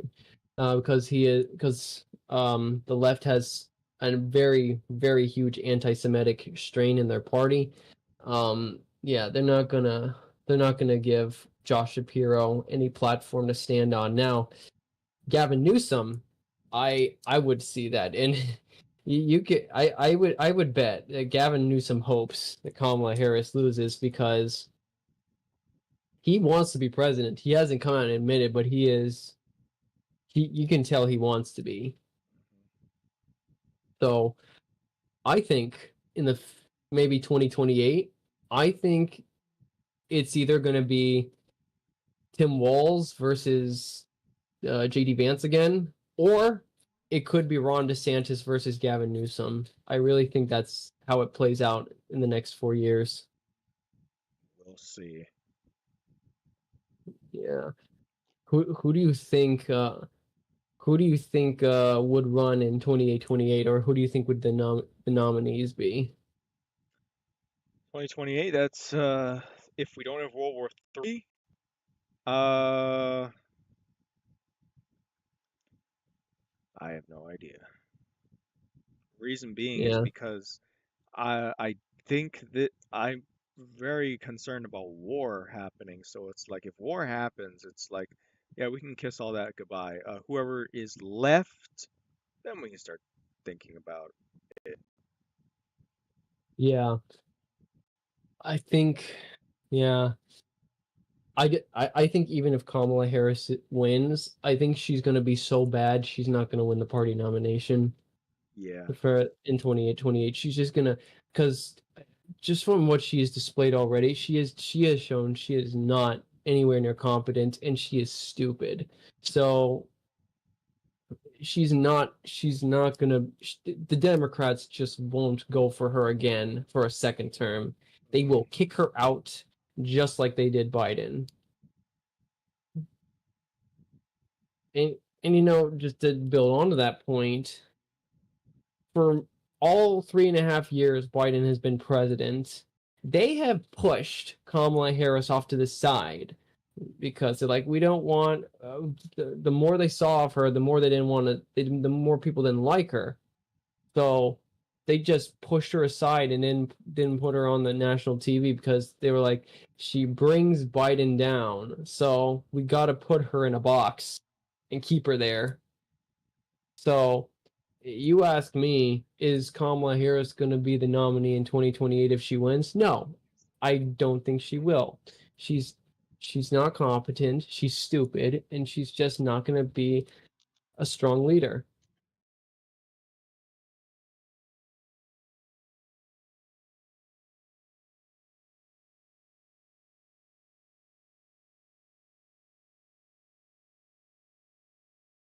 Hello, yes. Mm-hmm. So yeah. I just had to mute myself for about a moment, but yeah, I know I don't disagree. Yeah. Yeah, it's if things don't go south, I would say that the things going forwards, Josh Bill will try. The media will tear him down. Yeah.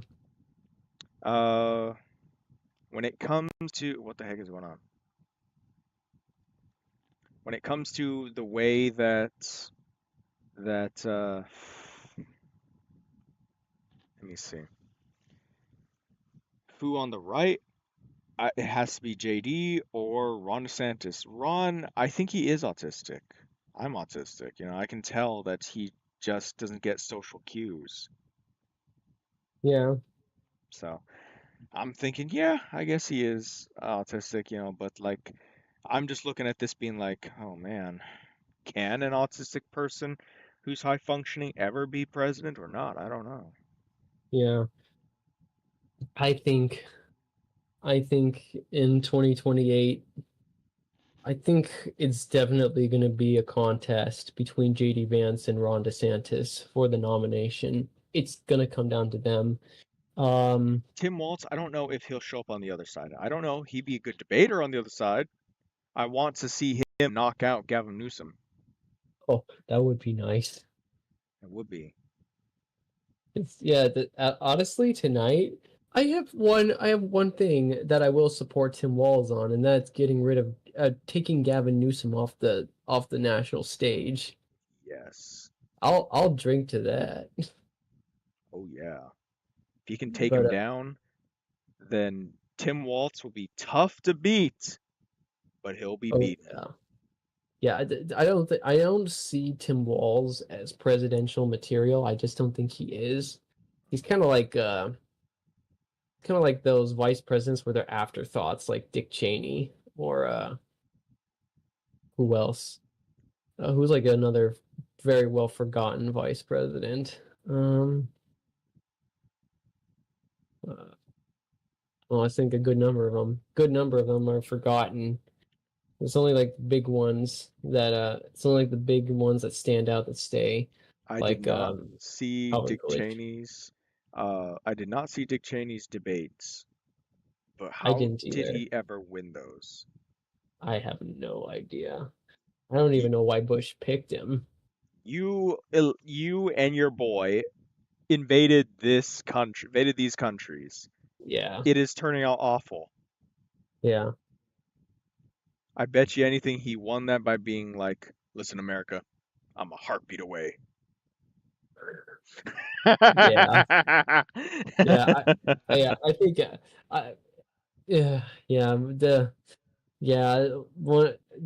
George Bush, I have to say the more I see of George Bush, the more I don't like him. I thought he was a weak, ineffective president, except for the Afghanistan war. That was in the beginning. Oh yeah, in the beginning he destroyed the enemy. Yeah, absolutely. He got rid of the Taliban, or he just weakened them enough. No, he sent them underground. Yeah, definitely. Sent them underground, and then they adapted to it. Then they Yeah, but then, man, George Bush just had to go and ruin everything. He had to allow subprime loans to be given out. He goes into the Iraq war, which I think that was a mistake. I think going into Iraq was a complete mistake. Changing the reasons why we were in the Middle East constantly, that was stupid. How about nation building? That was ridiculous. And then the border issue starts under him. So, George Bush is kind of like Barack Obama. They both had the chance to be great unifying presidents, and they both blew it. Yeah. Yeah, totally. It's like, I don't know. I just don't really agree with what's his face. Mr. Bush. Yeah. I think Futurama did it best. How? Like they asked where's Nixon or something like that, or no, where is Thomas Jefferson? Somebody like like, oh, he's puking in the bushes. And then he's up, because they're like heads, right? So they're heads, and then it's like the dude, his container tips over, and he's like, "Ugh," and then George W. Bush and H.W. Bush are on the floor, and in their tanks, and they're like, no. Yeah. Yeah, George. Yeah. Well, I've heard this people say about George Bush is that he wanted history to speak for him, but he really, I guess he didn't. I guess that's implying he never really defended himself. Yeah, he did. Yeah. So I don't know. I think I really wish they wouldn't have gone with George Bush back in 2000. I wish they would have gone with someone else. Yeah. George Bush was just not the right pick. Like, wait. W or senior? I think both. I think both of them were terrible. I think W had his not sorry. What am I talking about? Why W? H W senior. So he defended Kuwait. Yeah, that's pretty good. But the thing is that the means on how. Yeah, he had a girl lie on the UN to get us involved, despite he told Saddam Hussein, when Saddam Hussein brought up that Kuwait was drilling into his country's oil fields, he said to him, look, he told Saddam Hussein, look, I don't care about your disagreements with Kuwait. You need to solve this yourselves. And then Saddam invaded. Yeah. That was a mistake. Because during the time, we didn't know that. During the time, we had no idea about that. So he came in, he defended, now again, at the time, the media passed off his actions as if they were not monumental, but they were good enough. And so he was riding off the coattails of, hey, look, I'm pretty good. This will be a cakewalk. My second term, I did pretty good. People are gonna, they're praising me for being like, yeah, I did some reforms, not reforms. I did some passing of these bills, did some of these. In the long term, with more of a magnifying glass, you aided companies being allowed to go overseas and have their stuff overseas, moving plants out overseas. Now, granted, he is taking advice from his advisors, but again, you didn't need to follow them. Yeah. And then under Bush Senior, I'm talking about Bush Senior. I'm talking about him. Oh, you're talking to Bush Jr.? I was talking about Senior. That is Senior, 1990, in the 1990s. Yeah. W is like, oh, why? Yeah, that's the yeah. If you could describe Bush's presidency in one question, it's why. Just why. Yeah, like here's a joke. I'm gonna steal it from a comedian. This comedian was talking about all the different presidents, and he's talking about like the Illuminati and being like, no, yeah, we have this totally set. We're gonna pick all these guys and all this stuff, and pick all of these, pick all these leaders, and no, wait, was it that? I think it's Ronald Reagan talking to George Bush Sr. And Bush Sr. is like, all right, I'm gonna get a term, and Reagan's like, well, yes, of course, you're gonna get a term. Like, awesome. And then he's like, no, just a one term. Oh, okay. And then your son's gonna take over years later. Oh, really? Oh, cool. He's gonna be smart. We're gonna have a Florida man. He's gonna be. He went to college. Oh man, and then he's like, college. Like, oh, you mean Jeb Bush? No, we're gonna mean W. It's like, what? Why? Because. So you think Jeb Bush would have been better than W? That's not me speaking. That's the comedian. Oh, okay. The comedian says that, and then he says, and then after that, we're gonna hire this African American guy to be president next. And then the crowd starts cheering. I was like, okay, yeah. Yeah. I don't know who that was, but I'm like, that was funny. Is like, oh great, we're gonna get a Florida man, a smart guy who went to college. College? Oh no, you meant like, oh, you thought Jed? No, W. And then the father's reaction is, what? Why? That's great. Yeah. That's good. Yeah, I know some people still defend Bush and say he was good. The only thing I'll ever give to Bush is that I bet he would have been better than John Kerry. I bet he would have been better than Al Gore. But wait, senior or W? W. Oh, I don't know about those, but yeah, I don't know, but I think he would. I think George Bush would have ultimately been better than Al Gore or John Kerry. There's no way to tell because that's not how history played out. But I think for the time, it was the only best choice he could have got. But still, George Bush. Yeah. I refer to the junior as, W, and George Bush as just senior. So so if people say George Bush, my mind is thinking, oh, the dad. Yeah. When they say W, I'm like, oh, I know exactly what you're talking about. Yeah. Some people like to use other phrases like Bush 41 or Bush 43. Some people will like to say Bush Jr. or Bush Senior.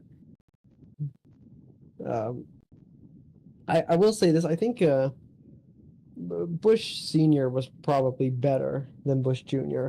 And I do think that it's funny that we're talking about Bush all of a sudden because before the debate tonight and before we got on, I was watching another video from Richard Nixon in 1992, and it was it was in the month of January. I think it was like January 9th or January 1st or something like that. And the reporter was asking Nixon about Bush and Bush Sr. And Nixon was very confident that Bush Sr. was going to win. He gave a bunch of good reasons why, and I said, yeah, he probably would have won on those things. But the one thing that Nixon never brought up, and I don't think he ever anticipated this, was Ross Perot. That was the thorn in Bush's side, is Ross Perot. Because I think if Ross Perot didn't run, or he never didn't get as much of the vote as he did in 1992, I think Bush Sr. would have beat Clinton. Wait, what? Bush, Clinton, Bush. I'm sorry, I was paying attention to something else. You said something about Bush beat Clinton. Oh yeah, I was saying there was Richard Nixon did an interview in 1992 in the month of January before the presidential campaign really began. And Nixon was giving a whole bunch of reasons why he believed that Bush Sr. was going to win the White House. And he gave some very good points, and I think Nixon would have been right that Bush would have won. The only thing that Nixon never brought up in his points was Ross Perot. If Ross Perot did not stay in the race as long as he did and he dropped out, I think Bush would have beat Clinton. So Nixon died in 1994, right? Yeah. And that was the same year what's-his-face was getting reelected? Trying to get reelected? No. Bill Clinton got... No, Bush was trying to get reelected in 1992, and then he loses to Clinton, and then in 1996, it's Clinton versus Bob Dole. So, how come the father didn't just run again?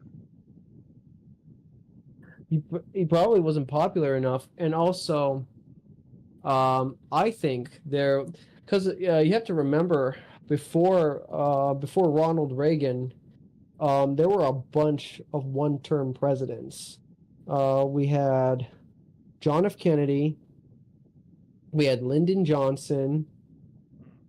You can basically put Richard Nixon in the same category. I know he technically won 2 terms, but he resigned, so I'm going to call him effectively a one-term president. We had Gerald Ford, one-term president. Jimmy Carter, one-term president. And there's always one pattern. They never ran again. So I think Bush was following that same pattern. If you lose a first term, you're not really that popular. So you might as well just give up. Okay. Well, Trump, he shoots that in the foot. Yeah, Trump and Nixon, they both shoot that in the foot. Nixon, just like Trump, has been the only Republican. Those two are like the only 2 Republicans to ever get the presidential nomination 3 times. So, I see a lot of Nixon in Trump. Now, I think Trump is way better than Nixon, but Nixon and Trump have a lot in common, in the good sense. Oh yeah. I would say that, Nixon, what do I think about the guy? I don't know. He did the right thing giving the alternate electors to Kennedy. He did the right thing there. Yeah. I think the thing about Nixon, I would say, is that he's definitely not one of my favorite presidents because of opening the U.S. to China. I think that was a humongous mistake. He touts that off as a success, and he gives very good points and reasons for why, and I can see his rationale for it, but I think that was a poor judgment call on his part. But the rest of Nixon, aside from his economic policy, was pretty good. Nixon had the potential to be a great president. He had the potential, but I think he shot himself in the foot one too many times. Because look at his electoral victory in 1972. Yeah. So, yeah. Yeah, you can tell that Nixon had potential. Nixon had really good potential.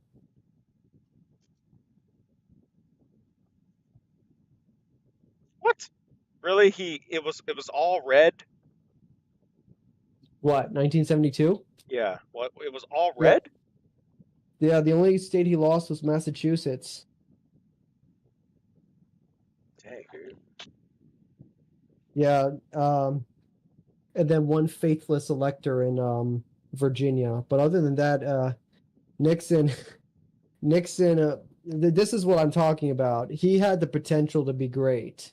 Nixon had the absolute potential to be great, and he just shot himself in the foot too many times. China, détente, Keynesian economics, and then I don't think he handled Watergate right. So he just blew it for himself. Yeah. But this is what, yeah, I'm just I am a little disappointed because I want to like Nixon. I really do. After hearing so much after hearing him speak a lot, I was like, I want to like you. I really do. you are a lot more intelligent than people give you credit for. But yeah, he just made a few bad judgment calls. All right. Well, what are your thoughts on Nixon? Not too much. Not really too much. I'm just like, all right, whatever. You know, he's a meme. He is a meme. Yeah. You know. Yeah. He reminds me of a strong man. Not saying I agree with him. I'm just saying he reminds me of a air quote strong man type. Yeah. You don't have to like him. You don't have to agree with him. I just mean that, you know, it's a type. Yeah. Yeah. Nix. Yeah, I think that the tough guy persona that Nixon had, I think that was genuine because of his upbringing. I think that was genuine. It's just that I think his ego got in the way a couple times.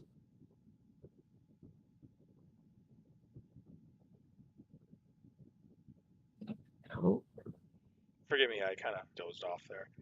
Oh, that's all right. Let me see something right now. Perfect. Yeah. Let's see. When it comes to the stuff going on, well, let's see. My professor today, he just talked about the strikes going on at the ports on the East Coast. Oh, yeah. And the what is it called again? Something having to do with Gulf Coast, the Gulf Coast and the East Coast. Yeah, this is the wrong time for Kamala, that is, but nobody likes her anyways.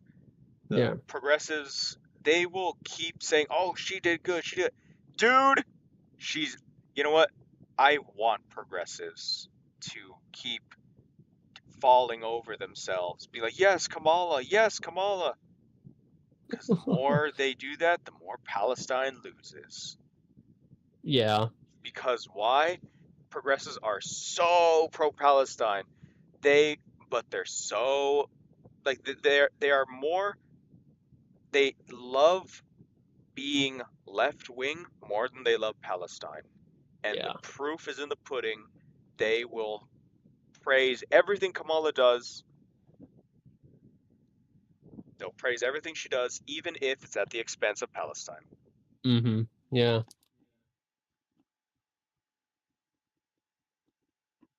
Yeah. And it's like, I hope you're caught. Like, look, sure, everybody can say that, oh, what about the people there? Look, the people are being held there against their will by Hamas. Yes, I too do not like to see the Palestinian people die. I don't like it. I'm sure you don't like it either. But all I can say is that I know that all these videos being put out there, it's the fog of war. You're getting Hamas's side. They are the government. As much as I would like to help out the Palestinian people myself, here's the thing. That money is going to the national authority that in Gaza, that is the only authority able to distribute that money amongst the people, those resources amongst the people. That's the only authority. And that authority is a terrorist organization that will use that money to buy weapons. They put those videos out there so that way they tug on your heartstrings. And you're the ones paying for those guns. It is a sad reality that I just don't want to be involved in. Israel will do what they need to do to survive. Those other countries will do whatever it is they believe they need to do to survive. And they're going to get exactly what they want. War. Look at Lebanon now. Look at Iran. Look at Palestine. You have the authority in the West Bank. Sure, they're condemning Israel, but they're also not condemning Hamas. Vladimir Putin. I'm going to show the chat here. You know, everybody now. Yeah. Vladimir Putin. Yeah. Invites Palestine leaders to Moscow. Vladimir visiting Moscow. Abbas tells Putin he's one of the dearest. He's one of the dearest leaders, I believe. And then Putin reiterates Moscow's support for Palestine. Putin hosts Abbas as Russia looks for a role in ending Gaza war. Putin invites Abbas to BRICS summit in Kazan, Russia.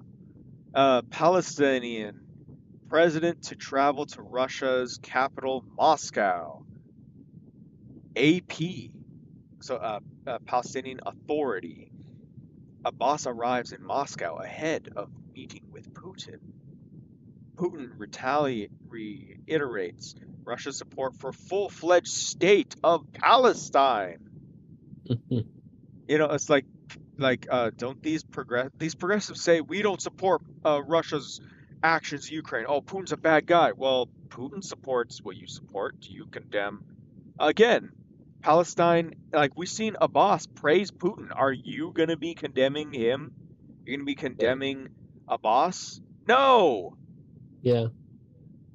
But at the same time, they don't care. Yeah. They hate Israel because they're anti-Semitic. They say, no, we hate them because they're taking land from indigenous peoples. So Jews are taking the land from the Jews? Because the Jews were there thousands of years ago. Like the Palestinians were only there since 600 AD. Yeah. Or 615 AD, when Muhammad conquered those lands from the Byzantines. So yeah, they didn't have it for very long. They've only been there for 1400 years. While the Jews were there thousands of years ago. For about like what, 2,000, 3,000 years they were there? It's like, yeah, they were there. Yeah. People just get mad. It's like, oh no, they're not indigenous. They are indigenous.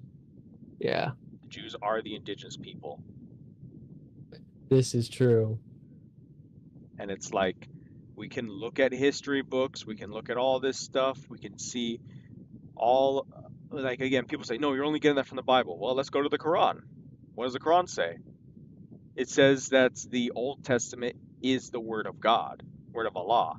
Oh, okay, so then, yeah, so the Jews were there. And here's this one guy here, let's see, Muslim, no, not Muslim Brotherhood, why did that come up first? Muslim debunks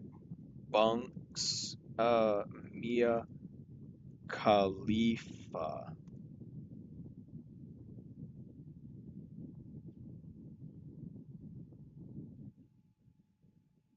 Here he is. Check this out. What the? No, shut up. Let me share my screen.